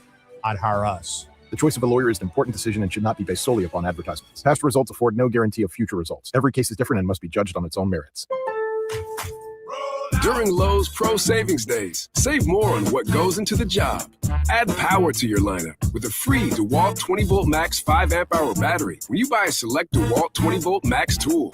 Plus, get up to 35% off select major appliances from Whirlpool, Maytag, and more. Get the job done right. Keep more in your pocket. That's Pro Savings Days. Our best lineup is here at Lowe's. Valid through 3/27. Selection varies by location. While supplies last. There's a difference between liking a house and actually getting it. Redfin is built to make up that difference and close the gap between finding and owning the home for you. Redfin agents close twice as many deals as other agents. So when you find a home you love, you're not a step behind when it's time to make an offer. That means less watching great homes disappear and more focus on the ones you'll actually move into and call home. Redfin helps turn saved listings into real addresses. Get started at redfin.com. Own the dream. Midwest winters take a real toll on your garage door. Let my friends at Overhead Door Company of St. Louis come out and perform their 26-point tune-up on your garage door and opener. The work is guaranteed, and it's just one price for up to 3 garage doors and openers. No extra charge for evening or Saturday service. Overhead Door Company of St. Louis, since 1926, 100 years. Schedule online at overheaddoorsstlouis.com. That's overheaddoorsstlouis.com. Okay, I have some really good news. While we do have the 0% a lot, we do have it on our regular products because you will be unbelievably shocked, especially if you call me and I'll give you the straight up scoop on how much money you can actually save by if you spent $20,000 versus $10,000 on a system. The difference could be as little as, I don't know, let's just say, not to exaggerate, 5 cents. So be careful out there and always remember your energy savings is based on your house. It is not based on the equipment. So common sense advice and help and guidance. Again, call me Bart Inman, one easy number, Missouri and Illinois. The easiest, 314-293-2600.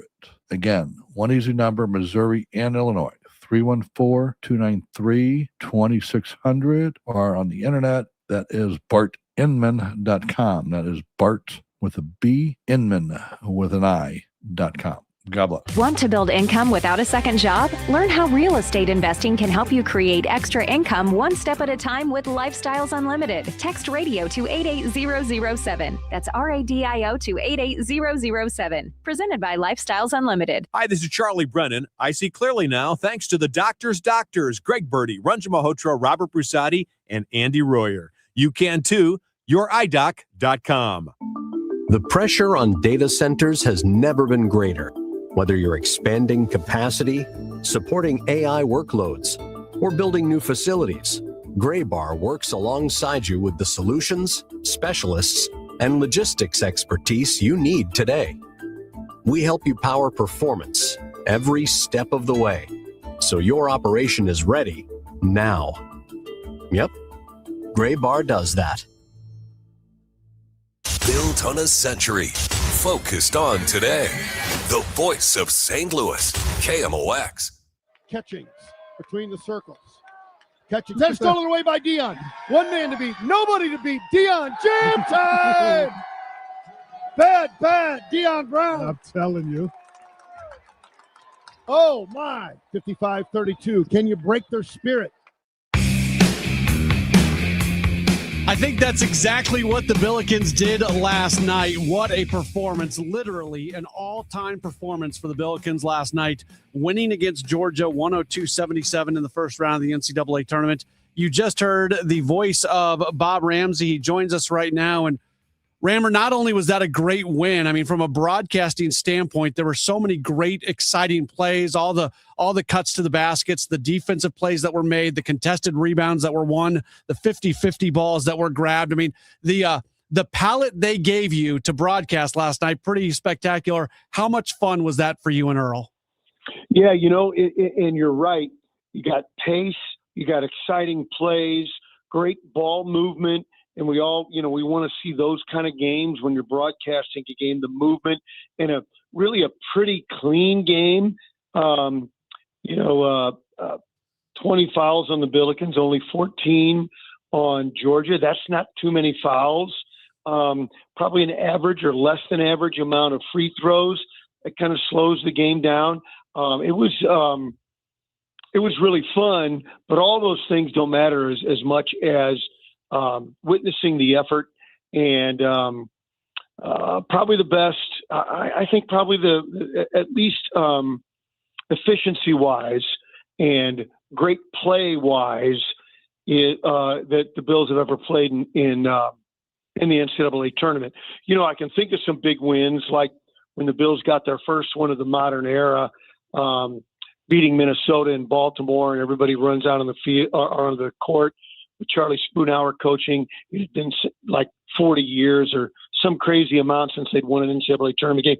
So there's some other games of significance, but when you see the way the game was played, how it was played, the results, all the records and the ridiculous numbers in the game, it made it very, very special. If you're a Billikens fan and you're watching and listening to that game last night, and maybe like that's a game, Bob, where you feel so good about being a fan of that team because you see a bunch of dudes on the floor who obviously and clearly care. And you don't always see that every night in sports. I mean, the passion that was shown by the Billikens last night, I think could make any Billikens fan smile. Yeah, you're right about that. And, going all the way back to the summer, I asked Coach Schertz about his 6 transfers.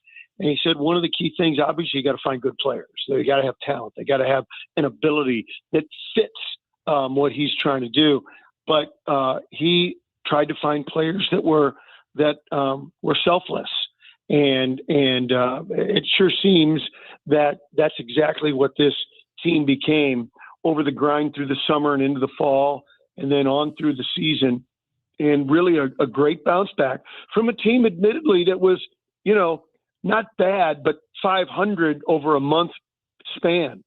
4-4 over a month of time, and still a great record and still a good team and 4 wins in there, and you got them, but really wasn't playing at the level and the dynamic style that you'd seen earlier in the year. And to see them go back, I think it was Dion Brown was quoted with one of the writers about that. It was great to see that he said we were back to being able to play the style that we were designed to play. That's interesting for sure. I thought also the start of the second half, because even at halftime, I think a lot of people are thinking, well, you know, if Georgia goes on a little run here at the start of the second half, they can make this a game again. Yeah. It says so much about the team that not only did they stop Georgia from going on a run, they put them away right there with that 18-0 run. 18-0 to start the half and a 5-0 run to end the first half, 23-0 run. I mean, that's a double kill shot. and it was sparked by senior Deion Brown, who's become one of our all-time favorites with his toughness and grit and leadership and, of course, ability. Here's a guard, a true guard. You list him at 6'3". Is he really 6'3"? Maybe. But, you know, he goes 9 of 10 from the floor. On the season, he's well over 60% from the field. He's a guard, and he'll be the number one field goal percentage guard in Billiken history.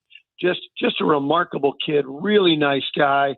And those are the people you root for, you know, that are, as I used the word selfless before, that are that way and able to commit for their team. And then they come out and perform in the biggest game of the year. It's pretty spectacular. After the game, Coach Bovair was talking with you guys, and he basically said that was actually one of the more simple game plans they've put together. And you're watching it, and you're seeing all these cuts to the basket where somebody's wide open, and it feels like some complicated things are going on, but that doesn't seem to be the case. And that says even more about what they were able to do and the way they were able to execute even some simple concepts. Yeah, the coaching staff, they had extra days, obviously, since last Saturday to put a game plan together. And then, you know, a scout and then a game plan. And then, though, all the coaches I talked to last night, every one of them commended the players as a group to be willing to execute the game plan in an exemplary style to the T. And you could see it with the way they were cutting and sharing the basketball. It wasn't a perfect game. I don't think anybody really plays a perfect basketball game, but it was pretty darn close, or about as close probably as this team can play. And, you know, putting up 102, and if they hadn't gone to the walk-ons and the guys at the end of the bench, they probably could have scored 120. The other thing, it was interesting when you talk about game plans, and I think the Georgia folks talked about it afterwards as well. But Zach Bovair on KMOX last night said, as he watched, it was almost like they really hadn't looked at any film, that they just came out to play. And by the time they started to figure out, the horses were out of the barn and galloping, and there was no stopping them. It's going to be the exact opposite tomorrow. Not only is that a really good coach at Michigan and a great coaching staff, it's a coaching group that's close with Josh Schertz, and so much so that the two sides, to help each other get better, have been trading practice tape throughout the year. And now all of a sudden that's going to create a situation where the two teams are even that much more familiar with each other. I was talking to one of the Michigan assistant coach. He was sitting next to me at the table after their game while our game was going on. There was a break, and maybe it was at halftime. Had a chance to visit with him, and I'd mentioned the Schertz May dynamic, the great friends, how much information they share. And he looked at me, he goes, I don't even know why I'm here. He goes, between those two guys, the two head coaches, the assistants are irrelevant in this game. He goes, they know each other perfectly, and whoever executes is going to be great. And he said, and I go, well, I don't know. You guys are so good. And he goes, you guys will put up a good game. And he was very gracious. But when you look at Michigan, that's a frightening team. We saw them play in person right in front of us, and they're truly frightening to watch when you're courtside. They are unbelievable. Coach Schertz, you know, coach speak sometimes is what it is, but he said they're his favorite to win the national championship, meaning Michigan. And as I watched them play yesterday, there's no way you would go, oh, I don't know about that. It would have to be a tremendous effort to beat them. And that's what the Billikens will have to do tomorrow. Isn't it cool in college basketball, just the relationships that exist between so many of these coaches? And for 40 minutes, man, they try to go beat each other as best as they can. But at the end of the day, so many of these guys are friends. And it's a dynamic that I think exists in college basketball that doesn't exist not only in other places in sports, but just other places in this world. Yeah, we're all so competitive trying to get ahead, and you make a great point. And, I think I first started noticing with Charlie Spoonhour, where I always call it the Wyatt Earp, Doc Holliday relationship he had with Bob Huggins, who at the time was at Cincinnati. And then in the Great Midwest Conference, Coach O'Neill up at Marquette, they were like the Marx Brothers of the league, and they really work hard to beat each other's brains out. And then you go over to Spoon's Restaurant or somewhere in Cincinnati or Milwaukee, and there the three of them be at conference tournament time, having a beer and talking ball and whatever.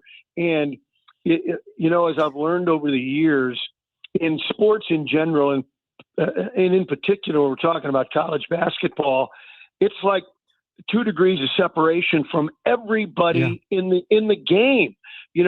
Josh Schertz and I both have a relationship with Andy Russo, who was the head coach at Louisiana Tech when I was there, when Karl Malone was there. And that goes back to the early 80s. And these relationships you find all over the game are really, really incredible. Yeah, they are. I love them. It's part of the fabric of the sport, which I really, really appreciate. Tomorrow, 11:10 tip. Coverage is going to begin, I think, 10:50, 10:55 on 11. I was told we got a memo. Okay. 10:45. 10:45. Coverage. Extended. That's going to be awesome. But last thing, Bob, I want to tell you how much I personally enjoy this year. I don't think I've missed. Sometimes I go back and listen to it later. I don't think I've missed a post-game conversation that you and Earl have had with Coach Schertz. And sometimes those things go like 15 minutes long, which is unheard of for a coach post-game interview. I have learned so much about basketball just listening to those conversations. So thank you for that. It's been such a treat. Well, he's brilliant, and I'll pass that along to him. But you can be brilliant and not be able to communicate or talk over people's heads or whatever. And whether he's happy about a win or unhappy about a loss, he shows up. He tells you what he thinks, he breaks it down for you, and Earl and I enjoy it as much as the fans. But I will pass that along, and it really has been a special season in that regard. You're right. Absolutely. Have a great call tomorrow. I know you will, and hopefully we're talking again next weekend. Thanks, my friend. You bet. That's Bob Ramsey joining us on the program. Billikens, Michigan tomorrow, 11:20 a.m., 10:45 for pregame coverage. You get extra pregame tomorrow, and rightfully so. It's a big one coming up tomorrow. We'll take a break. Jen Cease will join us next. We'll talk some City SC soccer with her in just a moment. This is a Gray Bar Sports Open Line on KMOX.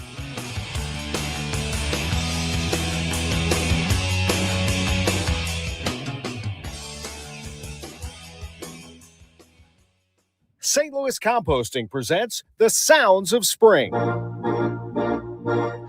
it along, and there it is, baby. The Cardinals take the lead as Albert Pujols comes through in the pit. Obviously, the fans are the best fans in baseball. I got caught up so much into, the fans and the celebration, and everything that's going on with the Hall of Fame. It wouldn't be opening day without a special tradition unlike any other. Please welcome the majestic hometown Budweiser Clydesdale. Might leave the park. He did it. A grand slam, and it's 4-0. And the pitch on the way. There she goes. Way back. It might be. It could be. It is a home run. Enjoy your outdoor space this spring with vegetable gardens and fresh landscaping. With St. Louis Composting, order online for delivery or pick up premium soil, compost, and mulch at any of our 9 locations. St. Louis Composting, growing gardens, making memories. When it comes to planning your retirement, there's a lot to think about. Portfolio management, tax planning, and retirement income just to get started. Steve All and his team at the All Financial Group focus on those things and more. Their goal is to help you achieve your goals. Call 636-230-8824 or online, yourmoneymattersstl.com. Investment advisory products and services made available through Impact Partnership Wealth, LLC, IPW, a registered investment advisor. Insurance and annuities offered through Steve All, NPN number 153-07419. Rhino Shield is engineered to outlast paint by a lot, backed with our 25-year transferable warranty. Paint a house, shield a home. We do brick, block, stucco, asbestos, steel, aluminum, cedar, and more. We are the only coating company selected by Disney, This Old House, and 3 times on HGTV's Curb Appeal. where all 3 episodes concentrate on unpainted brick. If you maintain or own a business with a tired-looking building, you owe it to yourself to look at Rhino Shield and our beautifully durable color schemes. Evaluations are free. We're making buildings pop and be noticed again, from Champaign to the Lake of the Ozarks, exceeding expectations every day with our products, people, and performance. Now is the time to call 877-25-RHINO, 877-25-RHINO, or go to 877-25rhino.com and see how honest and transparent we really are. Tell them, ladies. Don't paint, don't Rhino, go Rhino Shield. Never paint your house again. Rhino Shield.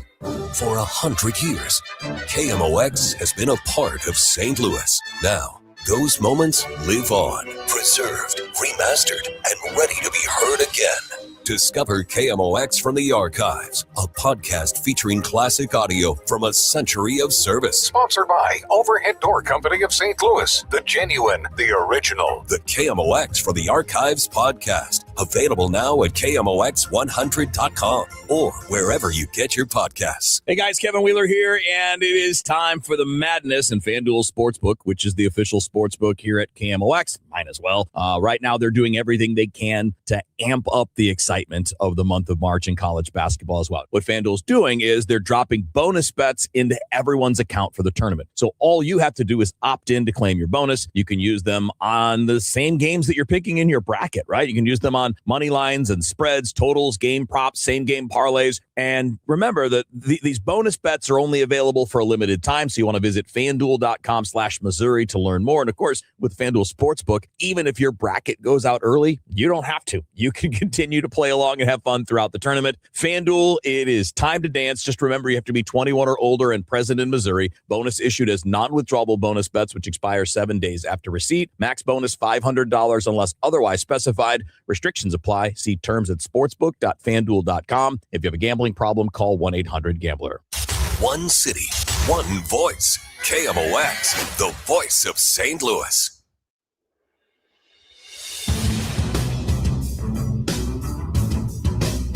It's Great Bar Sports Open Line right here on KMOX. My name's Matt Pauley. City SC, they're not scoring goals, but if you talk to their head coach, Yohan Demay, he will tell you, and I'm not even saying he's wrong. I'm not trying. I hear my tone, and it sounds like I'm being facetious. That was wrong. That's not what I'm going for here. I'm not trying to be facetious when I say this. But Yohan Demay talked this past week about the team actually being further along than he thought they were going to be at this point. He says that despite the fact that they've scored 1 goal, and it was in the first match of the year. Let's bring on to the program for our weekly conversation, one of our favorite people in the world. You hear her on the City broadcast over on Y98, also doing the City Spotlight Show and podcast. She is Jen Cease. Jen, appreciate you taking some time. How are you? No problem. Just sitting at some kids soccer. That's what we do, Matt. There you go. I get that in another time of the year, so I'm ready for that again coming up. But what say you to kind of the way I just presented that? Because the on paper results are terrible. They've scored 1 goal, but then you listen to Coach Demay, and he says they're actually further along than you might think. Yeah, you hit it on the head. I don't think you're trying to be facetious at all. It is one of those things where you look on paper and go, everything's wrong, but you've got, the guy in charge of the ship that says, calm down, everything is fine. It's actually going just as expected. I expected this turbulence. No problem. Just stay in your seats, everybody, and let me drive the plane. So we definitely have Yohan Demay say, not only what you talked about, but also in the press conference on Thursday, he talked a little bit about the fact that his biggest concern was to make sure, how does the team feel? They don't have the results to show what they feel like they're trying to accomplish yet. Do they feel good with the press? Do they feel good with the attack? Do they feel good with their defense? And it sounds like, I don't know if he would tell us otherwise, but it sounds like everybody's still on board that, the results will come. Now, if you're a St. Louis City fan and you remember last year at this time under Coach Olaf Melberg, we had much the same kind of thoughts and feelings of, hey, so it's okay. We've got good defense, or it's okay. We've not allowed so many goals, or whatever the measurements were at the time. And then we look at how the season panned out. So I think, the fans are a little snake bit right now and feel like, okay, anytime now it needs to turn the tide. And of course, City's first 4 games of the season have not been easy ones. The Charlotte one, they should have put away. And then you really don't have any easier, any harder opponents that you do with Seattle, with LAFC. Those are the big dogs when you come to, these are Shield contenders. These are finalist contenders and certainly hard teams to cut your teeth on first this season. Yeah, and it's a really tough schedule, and I'm not running away from that. I think what you just said is interesting because that can be 100% true, and I'm not saying that it's not, Jen. You can only tread water for so long, like keeping the positive attitudes and seeing the progress and all these things that are maybe going on during training, but it's not resulting in the result that you want. Isn't there like a leash on that where at some point in time, no matter how good those things are being, at some point in time, you have to start seeing some fruit to the labor. And if you don't, that's where what happened last year starts to go down. Yeah, I think you're right, because at some point in time, when you don't put the points on the table, so City's got one, right? And we just came up against LAFC, who they've had consistent shutouts, right? So they're starting their season really strong. We're starting our season very weak. There will come a point in time, I'm sure the statisticians will know better than me, where you get to a certain number of games and there is no, there's the point of no return. There's no extra points than 3 you can get from a game. So yeah, you're going to have to find a way to put the points up on the board, and you're going to have to do it more than one tie at a time. And definitely you can't get there from losses.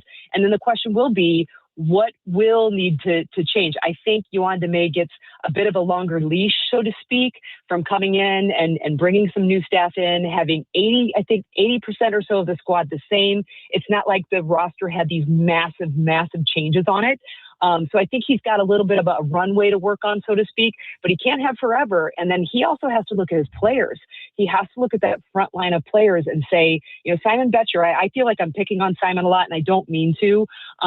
He showed really good in the first game. We got tougher opponents, and he hasn't been able to come up with those clinical finishes, or at least combined with Marcel Hartl and Cedric Toyshirt, or whoever's out there, to get those finishes. You also have to count the games for who you got to put up top and who's going to be those guys putting the ball in the back of the net, so that when we do have good defense, keeping people out as much as possible, that we are able to snag that, not just 1 point, but 3. Who do you personally have confidence in that can emerge and be legit goal scorers for this team? Well, at this point in time, you have to look at, so I would tell you Cedric Toyshirt, but I don't think he's up to speed yet when it comes to being able to be out there fully with fitness. So Marcel Hartl is your guy. Marcel Hartl is your guy that you have to make sure he's in those positions to score, or that he's setting up your striker. Then you're going to say, okay, who's the striker? And at this point in time, I don't think Simon Betcher is the one that's showing that when you're one-on-one with the keeper, or you're one-on-one with the defender, or you've got 2v1, is Simon going to be a guy that puts it in the back of the net? And so far, we haven't been able to see that from Simon. So now I look to Sergio Cordova. I look to our new guy in to say, okay, he's come over apparently fit. He's a big, tall guy like Klaus. What can he do to combine with goals? So I'm kind of looking at the two of those, and then who might be behind them. Chris Durkin and Daniel Edelman have done a good job breaking up plays, but they also have not done enough, in my opinion, to create those plays from behind. So you need those two central midfielders behind you to be able to either keep the ball in or create something new. You're going to say Edward Leuven-like, and we don't have that out there for City. But in the meantime, I'm looking at Hartl, and I'm looking to see, are we going to see more of Sergio Cordova? Interesting. What the fans want this team to go out and get a legit striker, maybe use that DP and get somebody. We've seen somebody like that in Klaus. He's not around anymore. At what point can that kind of move happen? Can it happen in the in-season transfer window? I know we're going into a really weird time for MLS because they're going to do the schedule change here moving forward. Like, what does it look like if that's what the fans want City to do? When can they actually pull that off? Yeah, you're right. It'll have to come in the next transfer window. And to your point, MLS not being on the schedule with the rest of the world, like they're going to do next year. They're going to do this, right? It makes sense with the World Cup coming for you to be able to get players when players are ripe for the picking. And MLS is not that club, not that league, because usually we're waiting for other players to be done. Sometimes they haven't played, so they're coming in not fit, versus like a Sergio Cordova was able to do at this point in time. So I think, you're looking at either a next transfer window, which is, sometimes a little bit too late. In the last 2 seasons, I believe, if I've got it right, we didn't see significant changes to the squad till the second transfer window. So you're talking about July, August. And by that time, you pretty much know for the most part where your season's going. And it was Simon Betcher actually was in that. I remember him coming in with Cedric Toyshirt and Marcel Hartel, and they combined for a crazy number of goals right away. Klaus was injured, but it was that too little, too late. And so it might be one of those. So I don't know what it's going to look like for City. I would love to hear a little bit more from Sporting Director Corey Ray on what might be coming up. But for the meantime, we know from Yuan DeMay that, Simon Betcher seems to be his pick at this point in time. I'll be interested to see if he turns his eyes towards a few other people. Some fans have also been talking about where is Celio Pompeu. Celio is, that chip on his shoulder, bravado player. We love to come in from the left. Well, the problem Celio Pompeu has is that Marcel Hartel's in that spot right now, and I believe does more work on defense. So it would be interesting to see who else might be able to go into that attack while we're waiting on a possibility of City being committed. And that's ownership, right? Being committed to spending some money on a true attacker that you can count on 8, 9 times out of 10 to put the ball in the back of the net when they're in that dangerous spot. The schedule eases up a little bit. That being said, as New England comes in, they only have one win, but that win was last weekend, and it was a 6-1 win against FC Cincinnati. So I don't know if they're catching them at a good time or not. Yeah, that's a good point. They have had, I think, 1 win, 2 losses. They have the game in hand on City. They did have that kind of a blowout of a game. Now Cincinnati did go down a man on a red card, so I'll give a little bit of context there. But yeah, maybe they have found some motion. They have a couple of repeat goal scorers that have maybe found some form.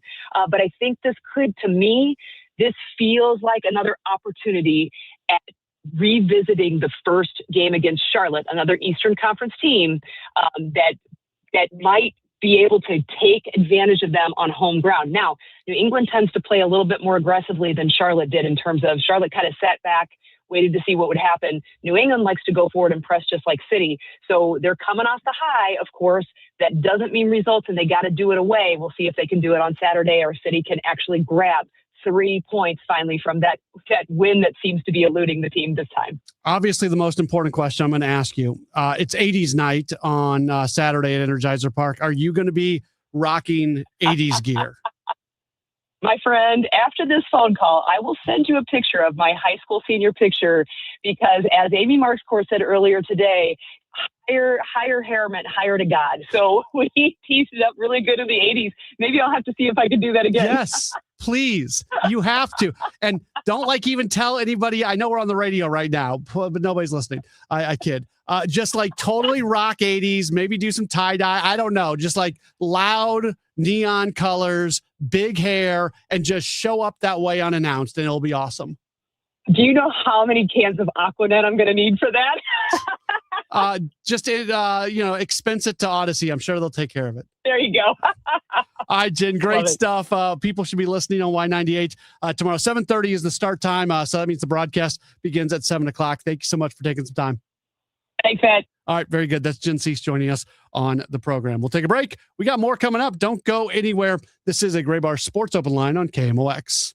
Looking to build your dream home? Lombardo Homes has become synonymous with quality, luxury, and customization, offering thoughtfully designed homes in the area's most desirable communities. And for the month of March, we're giving you even more room to live. For a limited time, receive a free finished recreation room in the lower level, perfect for entertaining, movie nights, a home gym, or whatever fits your lifestyle. This special incentive is available in select communities and only during the month of March. Visit LombardoHomes.com to explore and be sure to ask your sales manager for details. Siteman Cancer Center Spotlight. Dr. Jean Wang, a WashU Medicine gastroenterologist at Siteman Cancer Center. Our young onset colorectal cancer center focuses on the problems that younger patients might have. And we pay attention to things like fertility, support with trying to manage childcare and caring for older parents during that time. It's a great resource for these younger patients. Visit siteman.wustl.edu. Glover here for my friends at Cantor Injury Law. Cantor is local, and we're here doing the work every day. We're right here in St. Louis, and we're ready to fight for you. CantorInjuryLaw.com or call 314-628-9999. The choice of a lawyer is an important decision and should not be solely based on advertisements. So I want to tell you a little bit about my friends over at STL Weight Loss Injections. I've gotten on the GLP-1 train. I know you can't go anywhere these days without hearing somebody talk about it. What I want to do when I talk to you about it is give you very real and literal examples of what's going on. And if you make that decision to maybe find out a little bit more about it, what you might expect. First off, I would strongly, highly, very much encourage you to talk to the folks at STL Weight Loss Injections. They're really cool people. I didn't know what to expect when I went in there for the first time. They're in this brand new office, which they just recently moved into. And it's a bunch of people that really care about you, which I appreciate. And there's, when I went in, there was no guarantee that I was going to be a candidate for this, as they're going to sit down, they're going to talk with you, and they're going to figure out whether or not it makes sense for you. It did make sense for me. I'm somebody that has struggled with my weight, despite the fact that I do work out. I eat fairly healthy. And for whatever reason, it just, it doesn't happen for me. So this is the boost that I'm hoping will continue to work. It has started already for sure. And it can work for you as well. I think the most important thing is just have a conversation. That's what I'm hoping for with this, is that you have a conversation and find out everything that you might want to know. There's no shame in doing this. In fact, if anything else, it's just an opportunity to get healthy. I know for my family, I want to make sure that I'm going to be around a really, really long time. And this is one way to help that happen. $199 for the first month. Amazing folks. I strongly encourage you to have a conversation. Go to the website first, stlweightlossinjections.com, stlweightlossinjections.com. The phone number's right there. Schedule an appointment, talk to them, and see if a GLP-1 makes sense for you. stlweightlossinjections.com. Paid for by government. The 1986 to 2021 United States Silver Eagle, the first ever U.S. silver dollar minted in 99.9% pure silver and is the best-selling coin in the world. These original and historic silver dollars have ceased production forever. They will never be minted again. For a limited time only, full pound bags of original U.S. government-struck silver dollars are being released to the public. You can own a full pound of original U.S. silver dollar coins featuring Lady Liberty and the heraldic eagle, never to be struck again. Guarantee. Call now to secure original United States Silver Eagles by the pound. The first U.S. silver dollars ever to be struck in 99.9% pure silver. Plus, receive a free bonus, an American Collector's Pack valued at over $40 and free shipping with every order. Call 1-800-560-6468 now to secure your full pound bag of United States Silver Eagle coins before they are gone. That's 1-800-560-6468. If snow and cold has you thinking spring, why don't you do something constructive and call Chesterfield Fence and Deck? Let this be the year that you have that beautiful outdoor space that you've always wanted. Whether you're talking about a new deck, a patio, a pergola, they do all of it. And of course, fences as well, sunrooms, screen rooms. You can visit their beautiful showroom in the Chesterfield Valley. Chesterfield Fence and Deck is the sign you have the very best since 1968. All of their products are guaranteed by a 5-year labor warranty, comprehensive material warranties provided. They have an A+ rating with the Better Business Bureau. Now, if you're looking for the rock bottom cheapest price, Chesterfield Fence and Deck is not it. What they are is the company that guarantees their work and has been doing great work for 57 years. Quality work that will last for a long, long time. So you can enjoy your outdoor space for years to come. If you mention me, Debbie Monterey, they'll offer you 48 months interest-free financing. ChesterfieldFence.com. St. Louis's unofficial holiday is almost here. It's Cardinals opening day, Thursday, March 26th. And KMOX's Cakes and Eggs, presented by Budweiser, is back. This year with a new twist. You don't need a ticket to enjoy KMOX's live broadcast at Cardinals Nation inside Ballpark Village, featuring Cardinals alumni, front office personnel, special guests, and so much more. First come, first serve. Doors open at 9 a.m. Celebrate opening day with dirt cheap Budweiser and Rally House. More info at KMOX.com/events. Welcome back to the Gray Bar Sports Open Line. Once again, Matt Pauley on KMOX. Back at it as we start to wrap up hour number 1 of the program. In hour number 2, we've got a few things that are going to be coming up. We're going to talk with our friend Stephen Carey, part of the Cardinals TV broadcast team. He had the call on Cardinals.com today alongside with Tom Ackerman of the Cardinals win against the New York Mets. So that's going to be coming up. And we'll also hear a little bit from Cardinals manager Oliver Marmol. So we're going to do nothing but baseball in the final hour of the program. Wanted to mention a couple things. The first thing I've said a million times, but I'm going to say it again because I want people to know where to go tomorrow. If you're trying to listen to the Billikens basketball game tomorrow, it's going to be exclusively on AM 1120 AM. And that's AM 1120 AM. I said AM twice, but we're getting the point across. That's where it's going to be. The FM signal 104.1. That's going to have Cardinal baseball tomorrow. And because the NCAA controls all digital rights to these games, there's not going to be an opportunity for you to listen to the game, say, on like the Odyssey app. If you want to listen to Rammer and Earl tomorrow, 11:20 a.m. is where you go to get that broadcast. And hopefully you will be able to be tuned in to that. Got a text message asking if the 10:45 pregame show will be streamed. I do not know when the stream block goes into effect, so I don't know the answer to that question. So I'm not ignoring your question. I just don't know.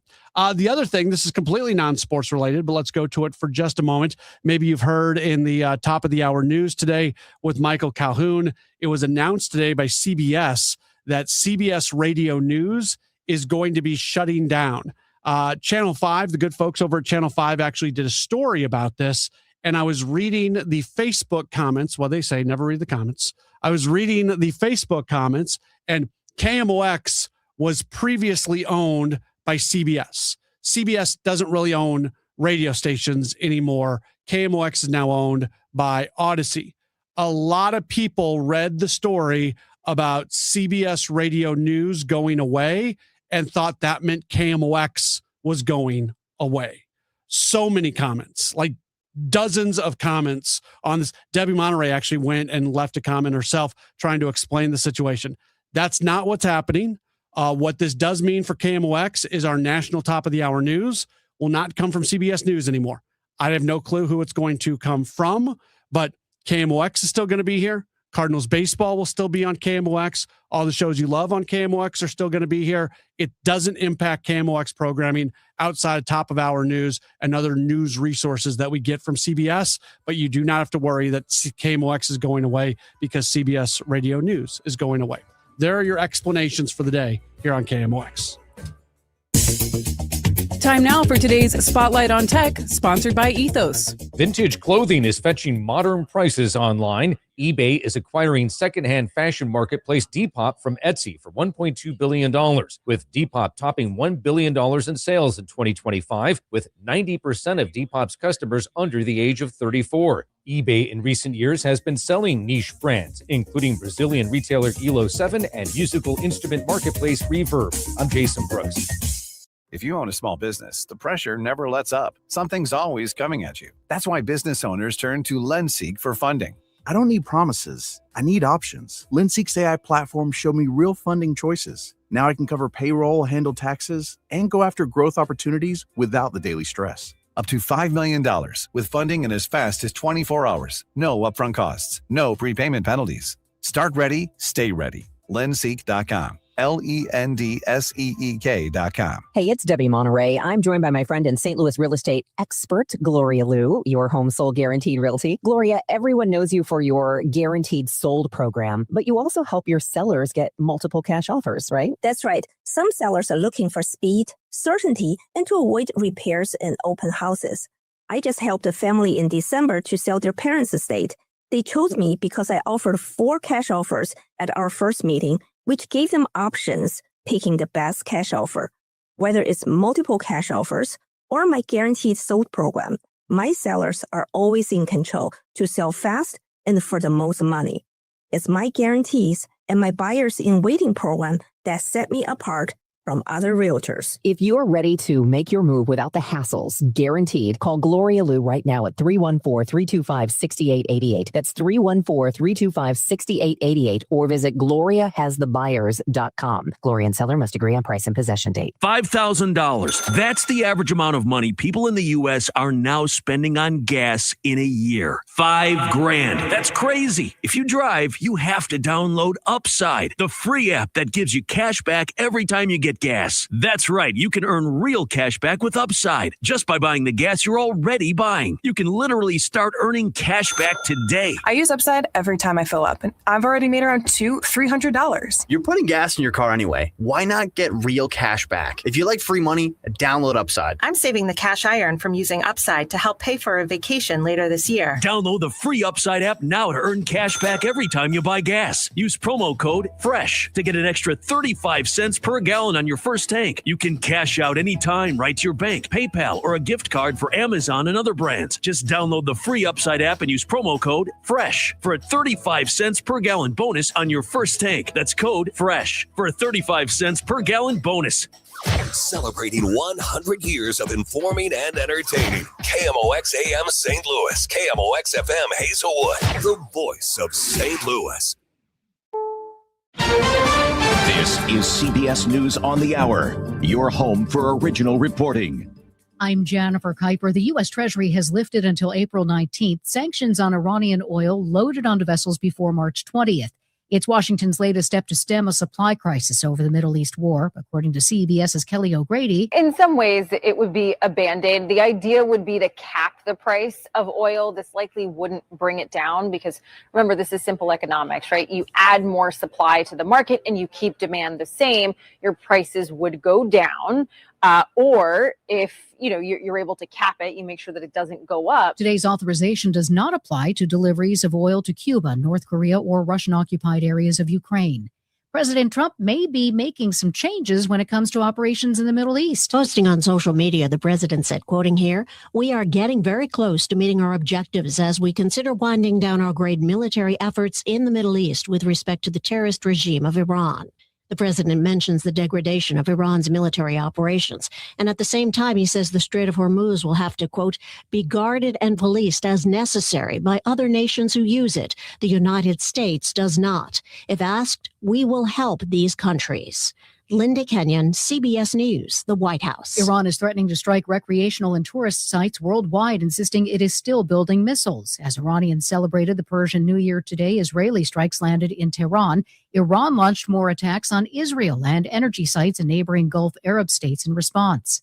Thousands of residents on Hawaii's North Shore are under evacuation orders after about 30 inches of rain this week on the island of Oahu.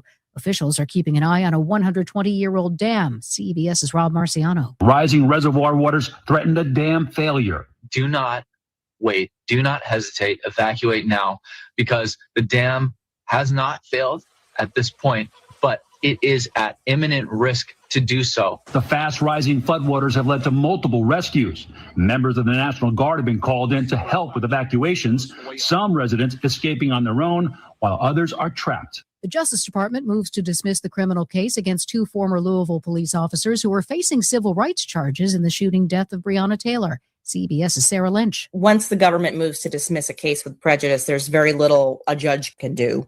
Generally, when something like this happens, a judge has to agree. Now, they could, in theory, hold a hearing.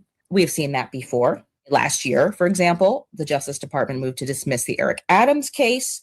So there's a chance that the judge could ask questions before this is dismissed. But at the end of the day, this is where it's headed. This is CBS News.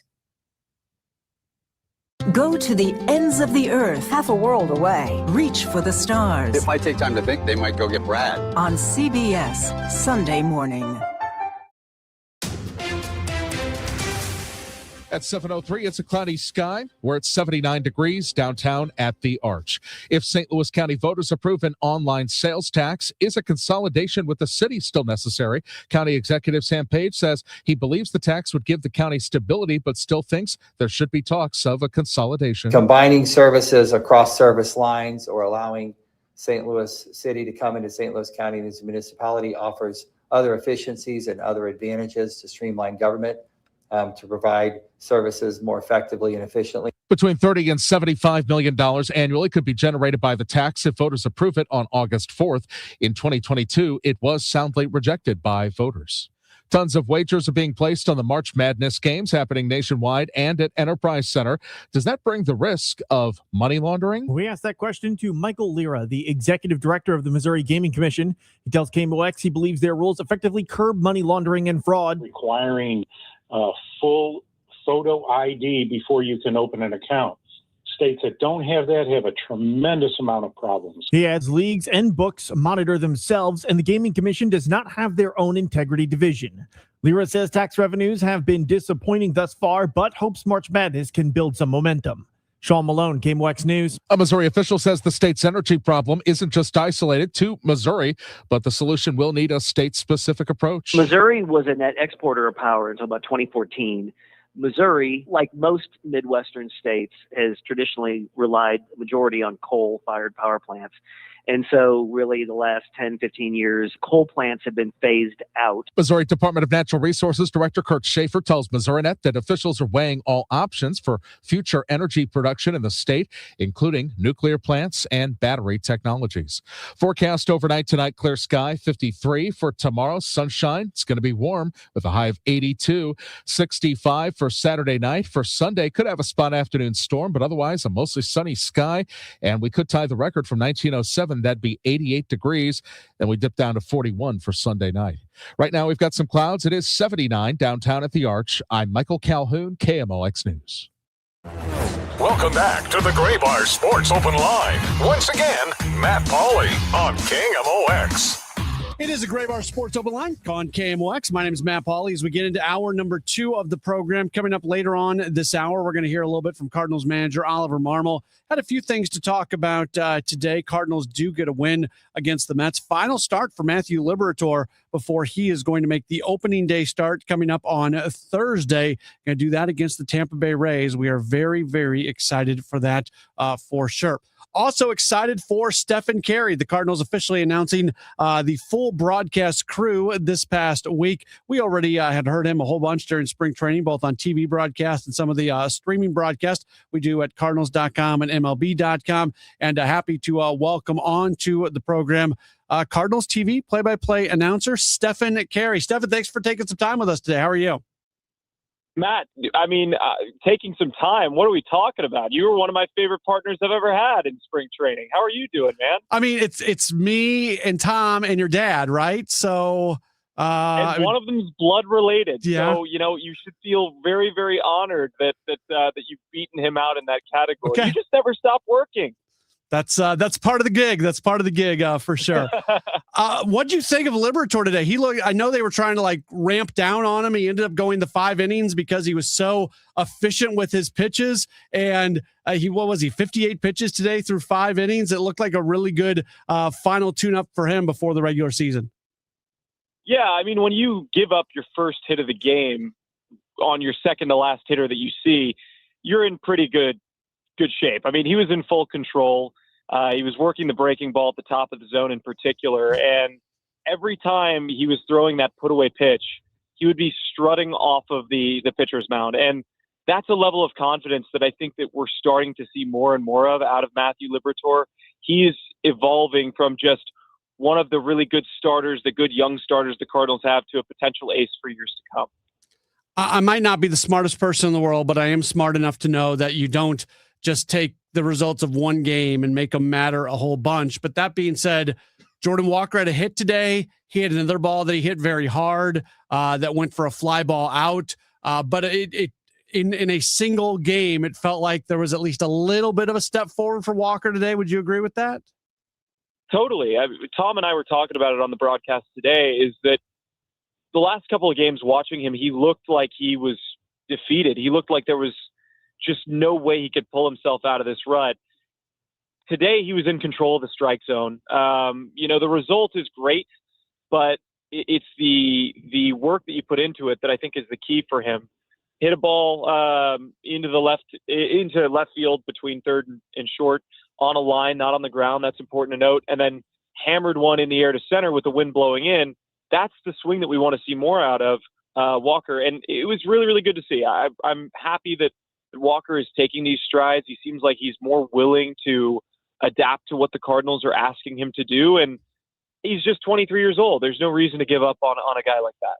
Yeah, it's a really interesting situation where the team is at with him right now, because if you can see some steps moving forward, it's really good. For a while, you didn't see those. And it's like, well, what do you do with this guy? Because you don't want him to climb down into a hole. You don't want him just beating himself up. You just need some positivity. That's why I put maybe a little extra validity into today, because it just seems like he needs at least a small win here and a small win there to continue to progress forward. Well, Matt, you were 23 once. I was 23 not so long ago. And we know that it's just as much mental as it is physical. And you're rooting for Jordan Walker, the player, yes, but you're also rooting for Jordan Walker, the person. That's the type of guy that he is a really good, kind, caring human being. And you never want to see somebody like that failing or struggling, especially when the stakes are as high as they are. I think that for him, this is something you can build on. I don't know how the roster is going to look. I don't know who's going to be in Memphis. I don't know who's going to be in St. Louis. I think we have a pretty good idea going down to the final few days. And I heard that you will be in Springfield getting to get the first look at the 2026 iteration of the Cardinals. So congratulations on that. But I think that Walker is a guy that, again, a lot of other teams would love to have as a reclamation project if the Cardinals ever decided to move on. I don't think they should. I think that this year is going to be very important for him, and we're going to learn a lot about number 18 in 2026. You asked an interesting question to Ali earlier today about, does he like the coming down to the wire on roster decisions, or does he like it when the roster just obviously and clearly presents itself based off both guys performing well and guys not performing well? And Ali essentially said that it's fun to see these competitions and see some of these battles go down to the very last day. And Stefan, we're seeing that right now, whether it's in the outfield with Nelson Velasquez, whether it's the right side of the bullpen. I mean, there are some, and then just even more specific things with guys who are going to be on the team, but competing for playing time. There's a lot of competition still going on less than a week to go before opening day.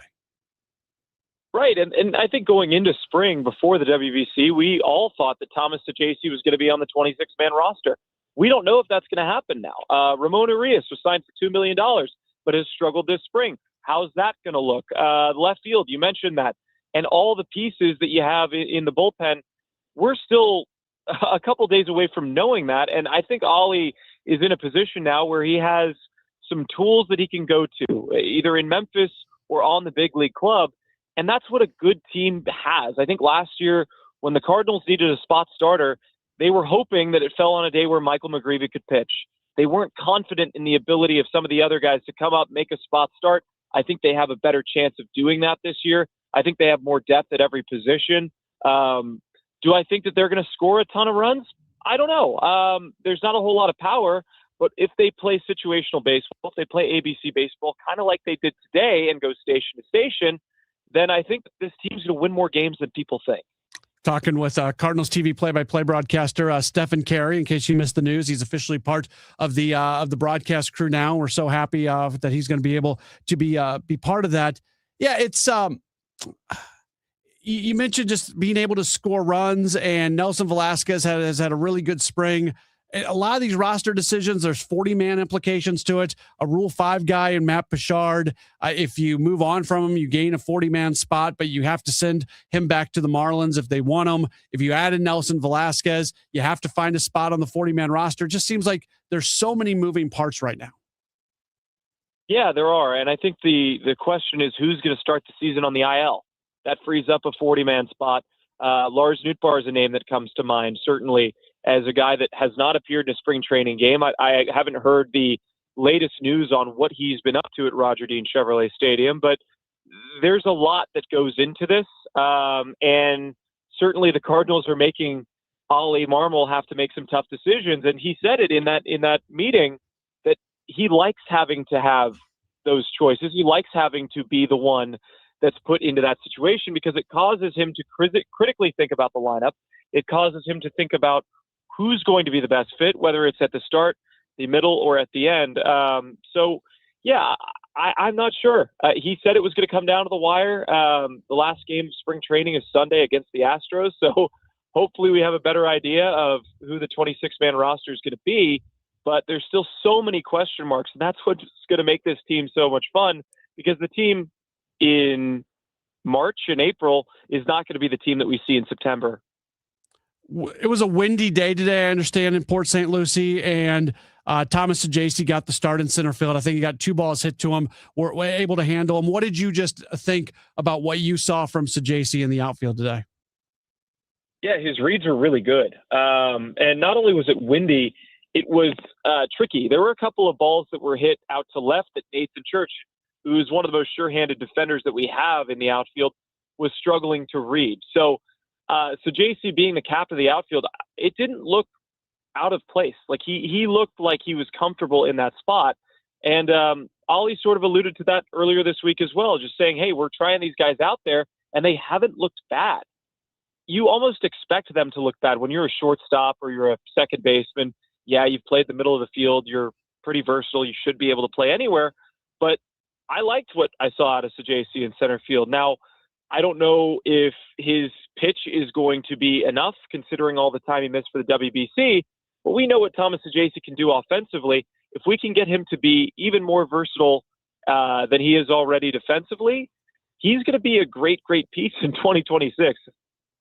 Final thing for Stephen Carey, and I know you don't love talking about yourself, but I just have to ask you this question because with you joining the Cardinals broadcast team officially, it's really cool. Not just 4 generations of Careys doing Major League Baseball, but you think about your great-grandfather, Harry, in St. Louis. You think about your grandfather, Skip, and he was here in St. Louis, and he was here at KMOX. Obviously, your dad, and now you. Just not just the 4 generations part, but the 4 generations connected to St. Louis. How cool is that for you?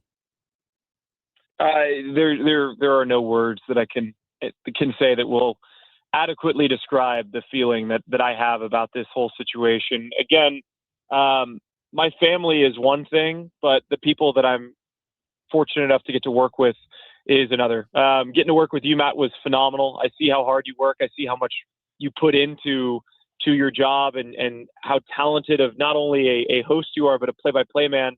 It's just going to be nice at 26 years old to learn from you guys and to acclimate myself to St. Louis, a place that my dad was born and raised. My great-grandfather and my grandfather made their most important steps in their life. So I am the one that has the least amount of connection to St. Louis, and I'm getting a chance to really immerse myself in all of it. The Cardinals are maybe the greatest tradition in Major League Baseball. Opening day in St. Louis is a beast of its own, and getting to be a part of it in a limited capacity, but still any capacity at all, is an honor for anyone. And for me, there's just that sentimental value. But no, I'm so lucky and so happy and excited to get to work and see you guys soon. And let me just say this for people listening. Your last name might be Carey, but as somebody who did work alongside you, I saw the work you put in. You spent time in the minor leagues. This was not a birthright for you.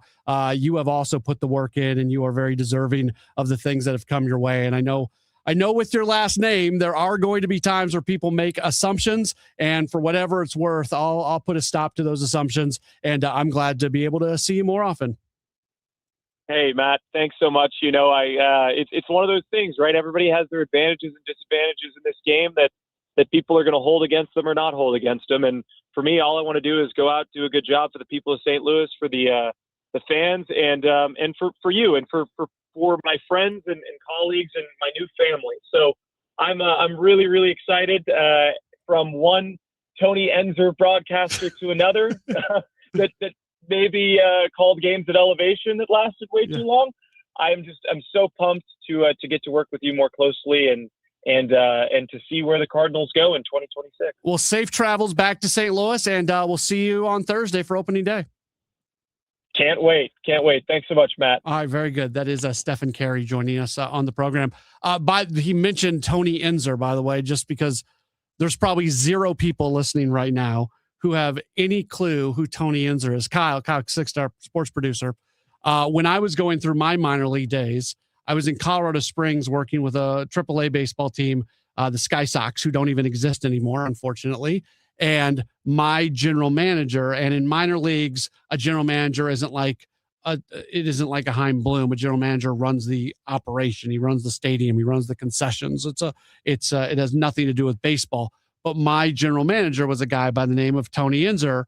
Stefan was doing games in Amarillo, Texas for the Sod Poodles, I believe it is.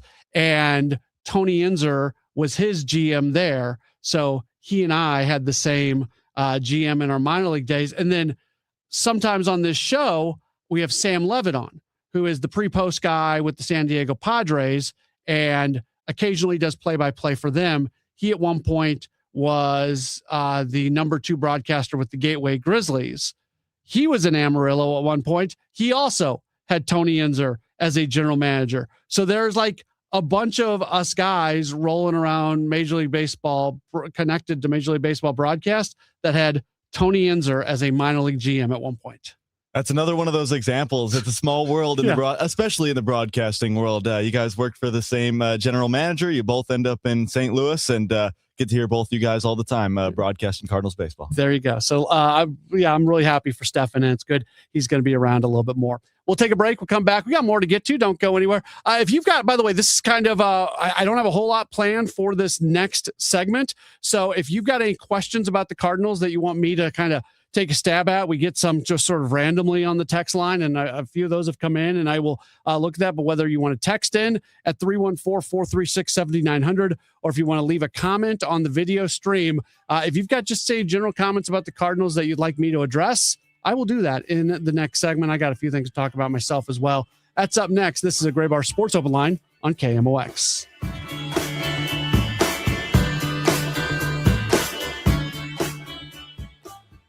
If you owe back taxes, listen carefully to rule number 1. Never go up against the IRS alone. They're cracking down, freezing bank accounts, garnishing paychecks, canceling passports. Even your home or business could be at risk. But here's what they don't tell you. The IRS has powerful tax relief programs that could save you thousands if you qualify. That's why smart people call Optima Tax Relief, America's #1 tax resolution firm. Nobody knows these programs like the experts at Optima. Their team of tax attorneys and licensed professionals have resolved over $2 billion in tax debt for people just like you. The IRS is not stopping, so don't wait, and don't take them on alone. For tax help you need, for tax help you can trust, call Optima today for a free consultation. Call 800-348-0269. 800-348-0269. 800-348-0269. Optima Tax Relief. Some restrictions apply. For complete details, please visit OptimaTaxRelief.com. Hey, can you blow up some balloons for Jack's party? I can't. I'm so congested. You need Sinex Saline from Vicks. Sinex Saline Nasal Spray? Yeah, just Sinex. Breathe. Sinex Saline instantly clears everyday congestion associated with colds and year-round allergies with a gentle, ultra-fine mist that's no mess and easy to control. Daddy, we need more balloons. On it. Enjoy life's important moments without congestion. Try Sinex Saline from Vicks. Just Sinex. Breathe. Use as directed. I'm Boomer Esiason. My mom died from cancer. She was only 37 years old. She didn't have life insurance, and that was devastating for my family. That's why having life insurance is so important to me. Ethos makes it fast and easy. Get a quote in seconds, apply in minutes, and get same-day coverage. You can get up to $3 million in coverage with no medical exam. Get your free quote at ethos.com/protect. That's ethos.com/protect. Paid spokesperson. Time spent on application may vary. Online health questions required. Experience power, beauty, and bold imagination with the St. Louis Symphony Orchestra in Beethoven's Emperor Concerto, Radiant Vision. Acclaimed pianist Vikingur Olafsson returns to perform Beethoven's heroic Emperor Piano Concerto alongside Kevin Putz, led by music director Stefan Denev. March 27th and 28th at Powell Hall at the Jack C. Taylor Music Center. Tickets at slso.org. If you live in Missouri, have Medicaid, and need a caregiver, this message is important. Care at home is personal. That's why you may not want a stranger in your home to take care of you. You want someone who already knows you and your daily routines. With Freedom Care, you choose a trusted family member, a friend, or a neighbor. They will get paid after every shift to care for you, and it's 100% free to you. More than 70,000 people have already joined the Freedom Care family. Call your local Freedom Care. They'll check your Medicaid eligibility. Don't wait until a stranger shows up at your door. If you have Medicaid and need help at home, this care is available 100% free to you. Call Freedom Care now to see if you qualify. 314-907-0892. 314-907-0892. That's 314-907-0892. Freedom Care, we're here for you. Save big on everything for your next project now at Menards.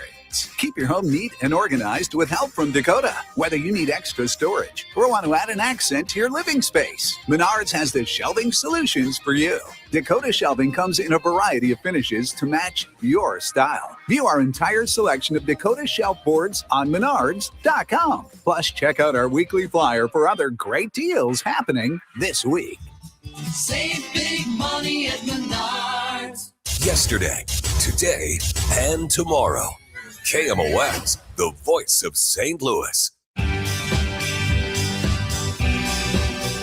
Back out on KMOX, it's the Gray Bar Sports Open Line, taking you until 8 o'clock this evening. And then you got me for another hour after that because I was doing Gas House Gang today, and we do our Gas House Gang replay during the 8 o'clock hour. If you've got any Cardinals questions that you want to get my thoughts on, I say give an answer. I'll give you my opinion on them.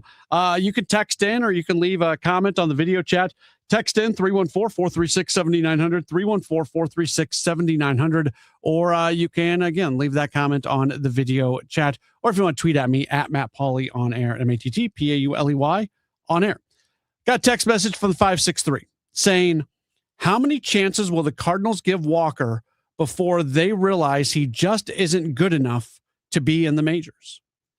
So he has been one of the worst hitters in all of Major League Baseball for a while now.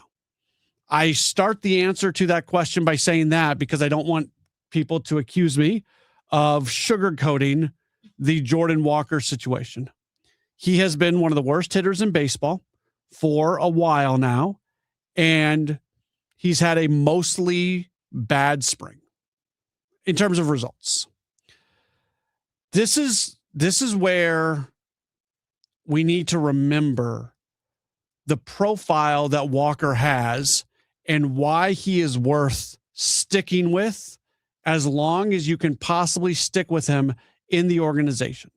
And look, at some point in time, he runs out of options. At some point in time, he becomes a major league free agent. At some point in time, you don't have a choice but really to cut bait with him. And I understand that. But the things he does, which have not yet translated into baseball card statistics, the things he does, if he ever makes the tweaks to be able to utilize his skills in the correct manner, we are talking about potentially a superstar level player. Okay. When you go look at the Aaron Judges of the world, when you go look at the best players in the world, they put up the batting, the baseball card numbers. They put up good batting average. They hit a lot of home runs. They drive in a lot of runs. They have a high OPS. They do all of those things. But you know what they also do? They hit the ball hard. They have elite bat speed. They hit the ball in the air. They don't hit ground balls all the time. Those are numbers that you don't put on the back of baseball cards. But more often than not, those are the numbers that lead to the numbers that you put on the back of baseball cards. And it doesn't always lead that way. How many years have we talked about Lars Nootbaar and him being a StatCast darling? And for whatever reason, those numbers never translated. So it's not a 100% of the time those things are going to translate to the other. But if you're not willing to accept the fact that a certain profile of hitter is more likely to become a certain results type of hitter, our conversation just kind of ends right there, because that's how you have to look at the game.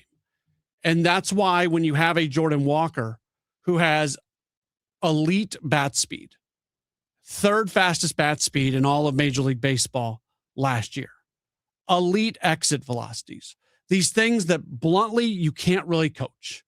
You can try to go do some things in the offseason to increase your bat speed. We heard from Nolan Arenado every single year that he was working in the offseason to increase bat speed. And then what happens? You got a little bit of a bump there in spring training at the start of the season, and then it just kind of falls back to where it's at.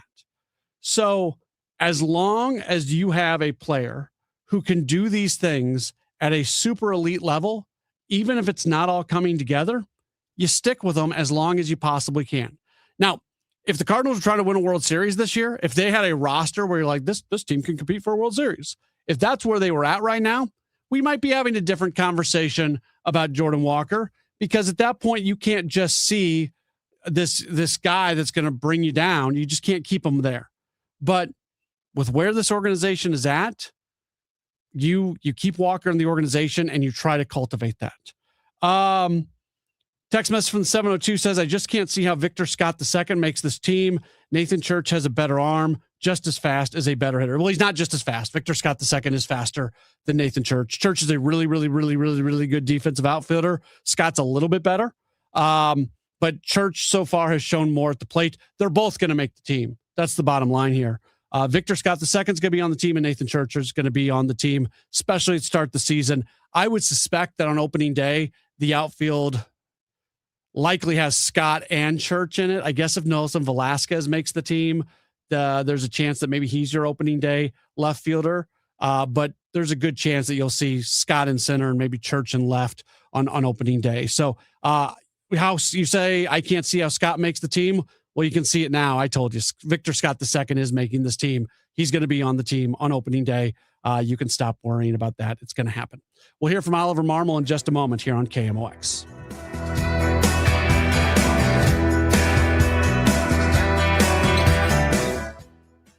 Okay, I have to tell you, I was just looking on eBay where I go for all kinds of things I love, and there it was. That hologram trading card. One of the rarest. The last one I needed for my set. Shiny like the designer handbag of my dreams. One of a kind. eBay had it, and now everyone's asking, ooh, where'd you get your windshield wipers? eBay has all the parts that fit my car. No more annoying. Just beautiful. Millions of finds, each with a story. eBay. Things people love. Jen, I didn't know you shopped here. Hey, I'm hunting for something fresh for spring. Oh, girl, skip them all. Jewelry Television has the best spring looks right now. JTV, way ahead of you. Just hit up JTV.com yesterday. Scored the cutest clover earrings, 2 tennis bracelets, and this gorgeous pearl ring. Right now, new customers get $20 off any purchase of $99 or more at JTV.com. Oh, and gold hoops and this turquoise bracelet. Just a couple things, huh? Maybe more than a couple. Siteman Cancer Center Spotlight. Dr. Jean Wang, a WashU medicine gastroenterologist at Siteman Cancer Center. Once you're 45 and over, even if you're not having symptoms or even if you don't have a family history, we recommend everyone get screened for colorectal cancer because everyone is at risk. Everyone is at risk, even if you're not having symptoms. This is Colorectal Cancer Awareness Month, and for more information, you can visit siteman.wustl.edu. Hey, it's Debbie Monterey, and I think right now we all need something to look forward to, and a nice little getaway is going to do it for me. So I've been looking at this 5-day Arizona trip that I planned in September, and to me, it sounds absolutely perfect, and I would love for you to join me. Here's what we're going to do. We're going to stay in Flagstaff because that means cooler temperatures. It's a great home base, and from there, we're going to visit Sedona, the Grand Canyon, and Lake Powell all in one trip. I'm talking about red rocks, big views, and that deep blue water at Lake Powell that looks like a postcard. I'm told September is one of the best times to go with fewer crowds, more comfortable weather, and everything's going to be planned out for us. We just show up. If this sounds like something you'd like to do, please join me because I have always wanted to go to the Grand Canyon. Travelwithdebbie.net. That's travelwithdebbie.net or call Cruise and Tour at 800-383-3131. Space is limited, so don't delay. 800-383-3131. Travelwithdebbie.net. I'm John Morgan of Morgan & Morgan. After suffering an injury, you may face many hard questions. What will tomorrow bring? Which firm should I choose to represent me and my family? At Morgan & Morgan, we will hold your hand every step of the way. From our one-click sign-up, mobile apps, and 24/7 availability, we make it easy to get your case started right from the comfort of your couch. All firms are not the same. The choice is easy. Morgan & Morgan, for the people. Injured? Visit forthepeople.com for an office near you. Ready for instant curb appeal that comes with a 25-year transferable warranty? Call Rhino Shield today.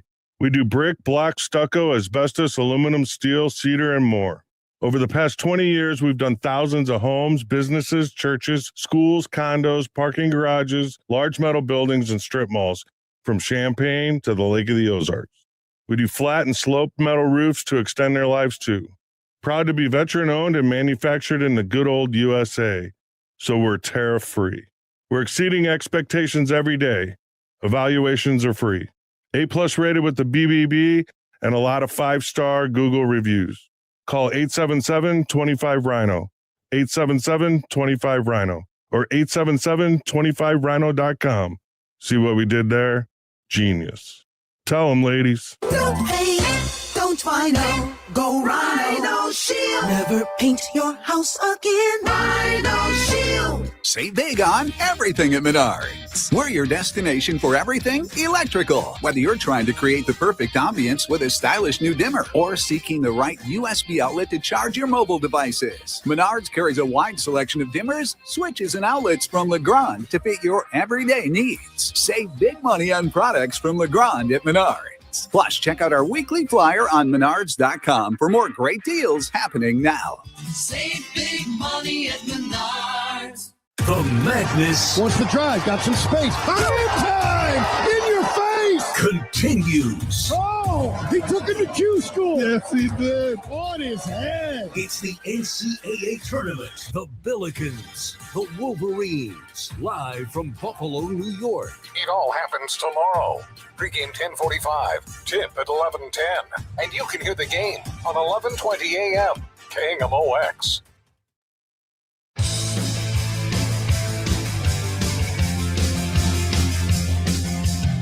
Welcome back in. It's the Great Bar Sports Open Line right here on KMOX, taking you until 8 o'clock this evening. And then actually you get even more of me after that, because after the 8 o'clock news, we have our Gas House Gang replay. And today, the Gas House Gang featured myself, Mike Claiborne, Tom Timmerman. Good show today. And if you missed it from noon to 1 when it airs live, you can always catch it on the replay from 8 o'clock to 9 o'clock here on KMOX. I know we've mentioned this over and over and over, but we can't mention it enough. So if you're getting sick of hearing me talk about it, sorry. The system, the setup, the destinations for our various radio broadcasts tomorrow, because we are going to have both Billikens basketball and Cardinals baseball. If you want to listen to the Billikens, it's going to be on 11:20 a.m. That's 11:20 a.m. And if you want to listen to the Cardinals, that's going to be on 104.1 FM. So sometimes, generally, that's the same thing going out. We don't split it that often, but in situations like these, we are able to split the signal. So tomorrow, Cardinals baseball, 104.1 FM, Billikens basketball, 11:20 a.m. And then just a note, because I know a lot of people like to stream KMOX on the Odyssey app. The NCAA, this has nothing to do with KMOX, has nothing to do with the Billikens, nothing to do with anything that we can control.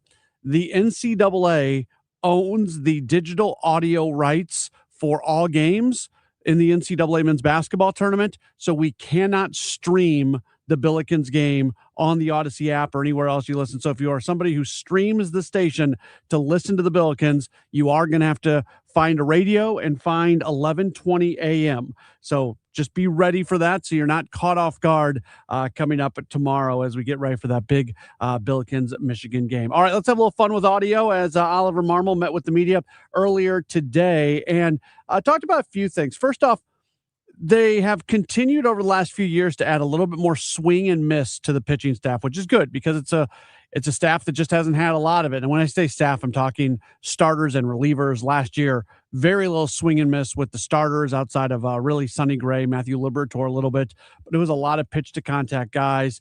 That should change a bit here moving forward with some of the other profiles that are involved in the rotation. And then the bullpen, they have consistently added more swing and miss. Swing and miss, high velocity, that can be very important, and you don't need pinpoint control for you to have success. If you throw 103 miles per hour with just a little bit of movement and throw it center, middle, you're still going to have some success with it. Like the heat charts say that velocity is such a big deal when it comes to that. So, but that's not to say that commanding pitches, controlling the zone doesn't matter.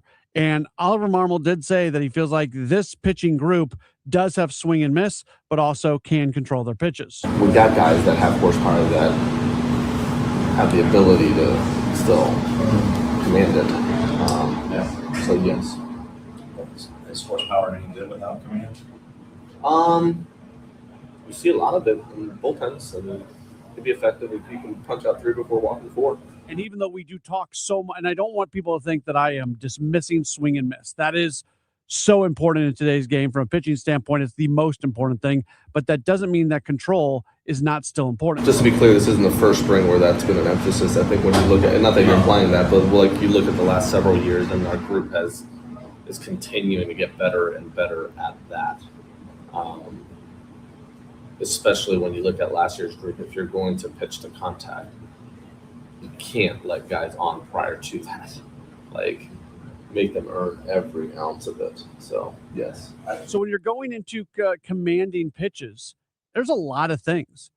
There's your mechanics, there's health, there's just your overall profile. And Ali said that today as we listened to Cardinals manager Oliver Marmol and what he had to say today, that really a lot of things do go into commanding pitches. It's a combination of identity, performance, medical, like all of it, right? Like, you create an identity around what you want to be known for, and then you practice to do that while also training to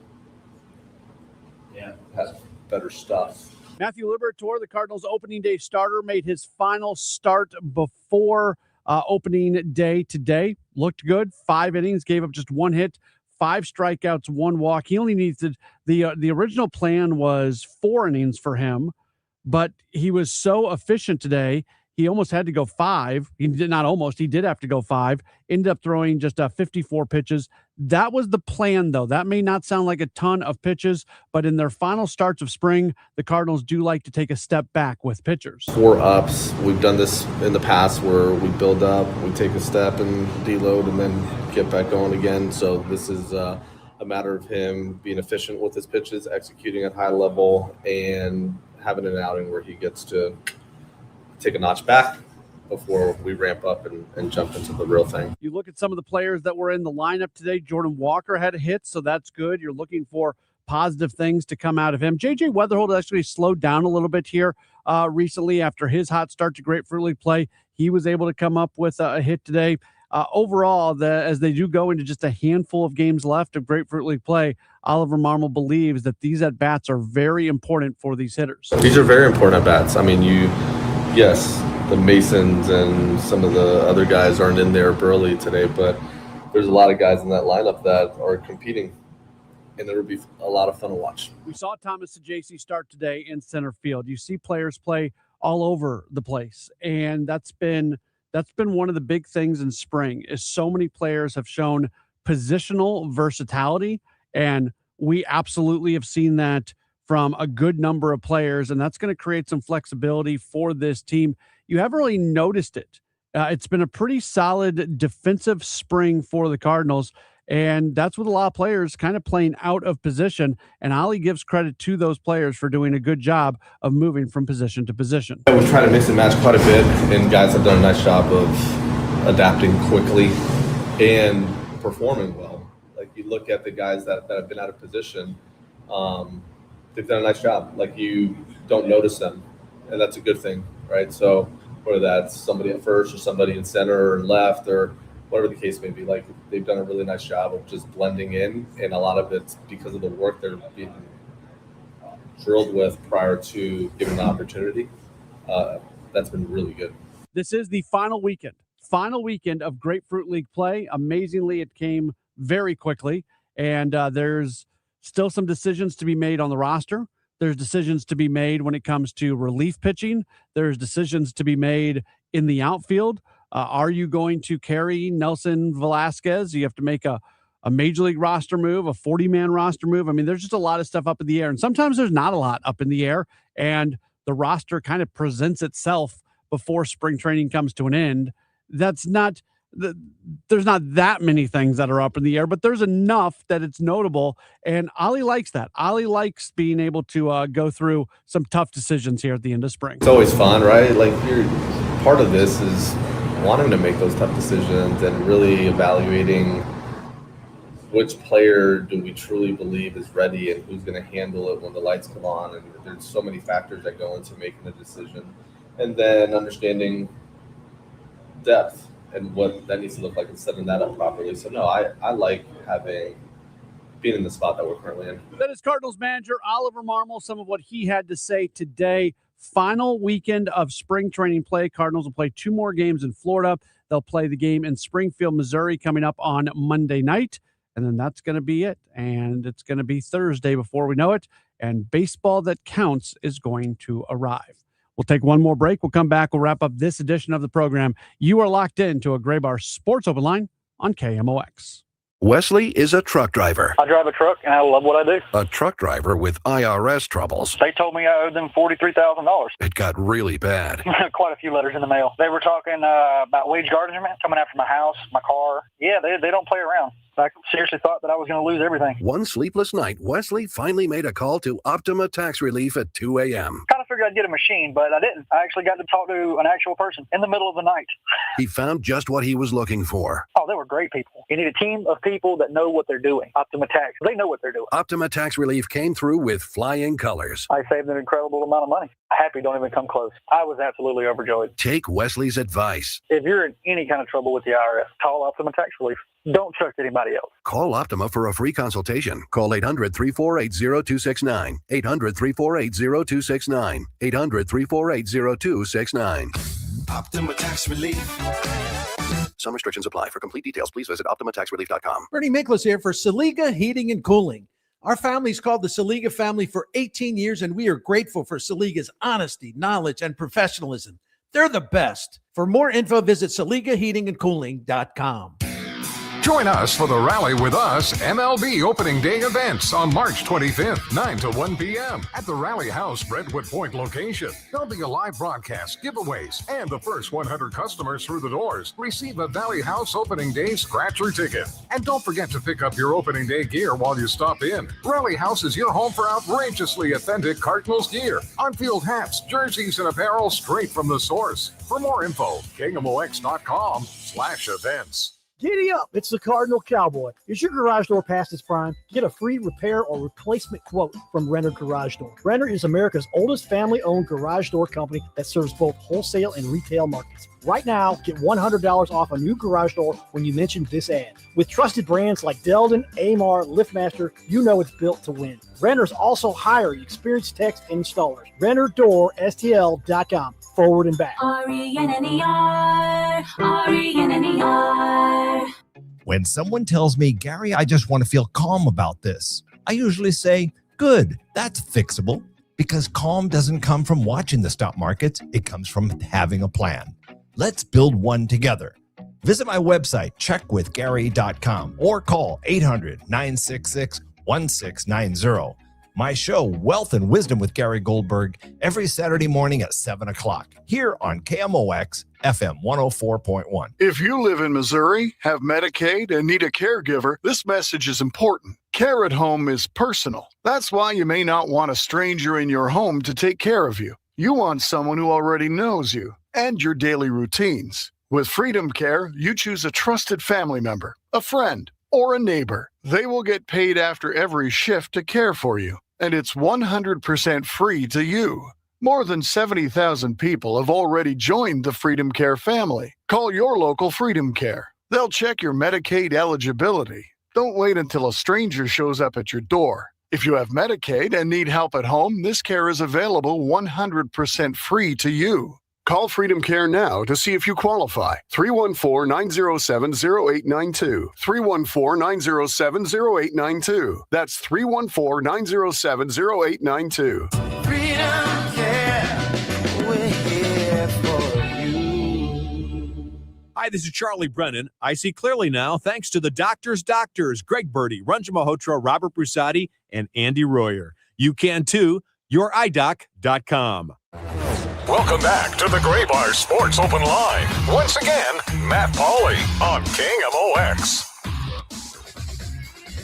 Back at it here on KMOX. My name is Matt Pauley. We are starting to put the finishing touches on this edition of a Gray Bar Sports Open Line, and we've got Redbird, Gas House Gang coming up after the 8 o'clock news, so you get more of me. Today I was hosting along with Mike Claiborne and Tom Timmerman from the Post-Dispatch joined us. We had a good show, so that's going to be coming up here in just a little while, so make sure to be tuned in for that. Just another reminder for you, this weekend and specifically on Saturday, Cardinals baseball here on KMOX FM 104.1 FM. You'll get the Cardinals game Saturday and Sunday for that matter.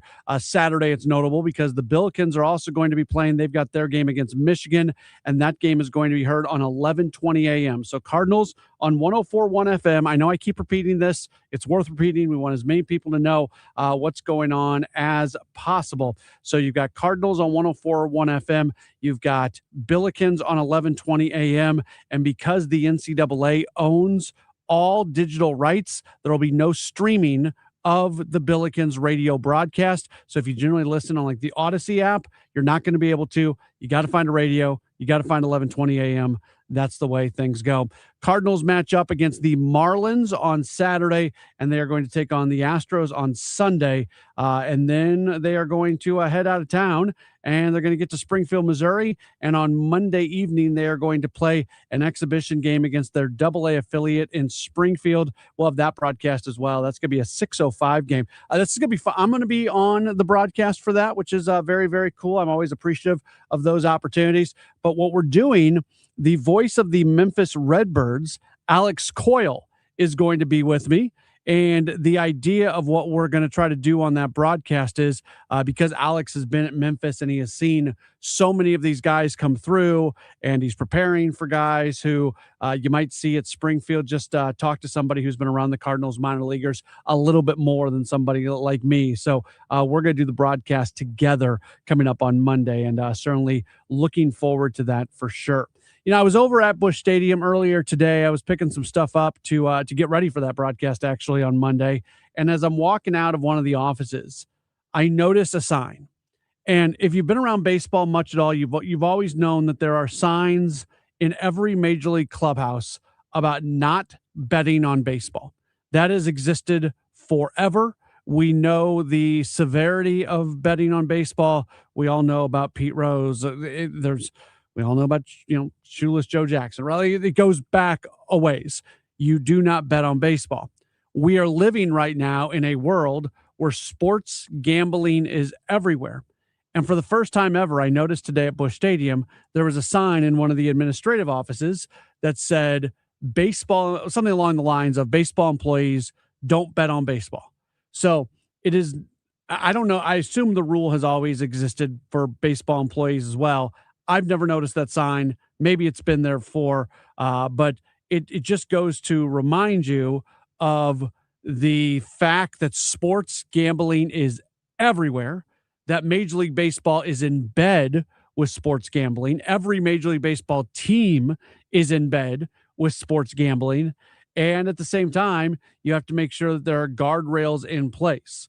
And all this as we learn that Cleveland Guardians pitchers Emmanuel Clase and Luis Ortiz today, they were transferred to unpaid non-disciplinary leave. There was an agreement between Major League Baseball and the Major League Baseball Players Association. So previously, these two guys were on paid non-disciplinary leave. So they were getting paid even though they weren't active. Now they're going into a non-paid situation. They have pleaded not guilty to multiple conspiracy charges for allegedly receiving money to throw pitches for balls intentionally, being able to help gamblers who had wagered on individual pitches being balls or strikes. Now, to the credit of the various sports gambling enterprises out there, some more guardrails have been put in place. There are now maximum bets that you can put down when it comes to individual pitches.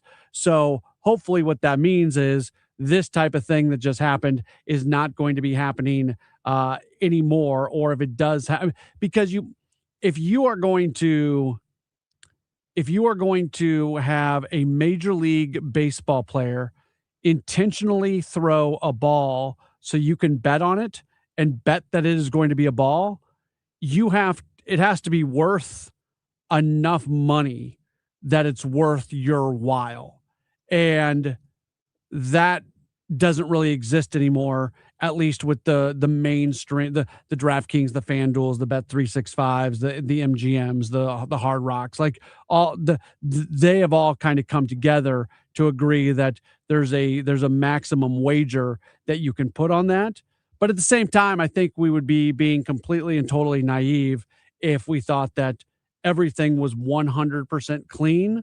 And it's not just it is not just baseball. Earlier in the week, we had learned that Terry Rozier is set to be waived by the Miami Heat. And Rozier was part of a gambling thing. There was illegal gambling. The FBI was looking into it. He has not been with the team, but he's been getting paid. So we don't need to go into that story. That's an old story at this point. But the point of the matter is it's happening everywhere. It's been happening everywhere for a while. I do think one of the benefits of sports gambling being legalized the way it has been is there's a lot more information and data that is kind of in the public sector and can be shared by the various sports gambling entities. So when there is some things that are happening that are irregular, where some flags go up, there's actually processes in place for those flags to go up now, where previously a lot of that stuff could have just gone completely and totally undetected.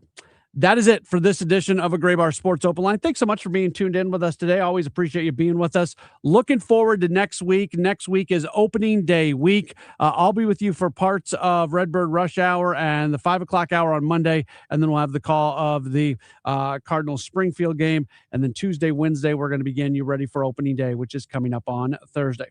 Thanks to all my guests today. We will talk to you again tomorrow.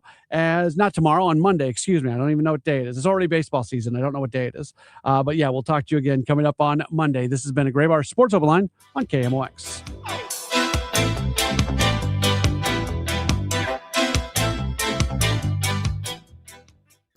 Here in St. Louis, we take pride in supporting our health and our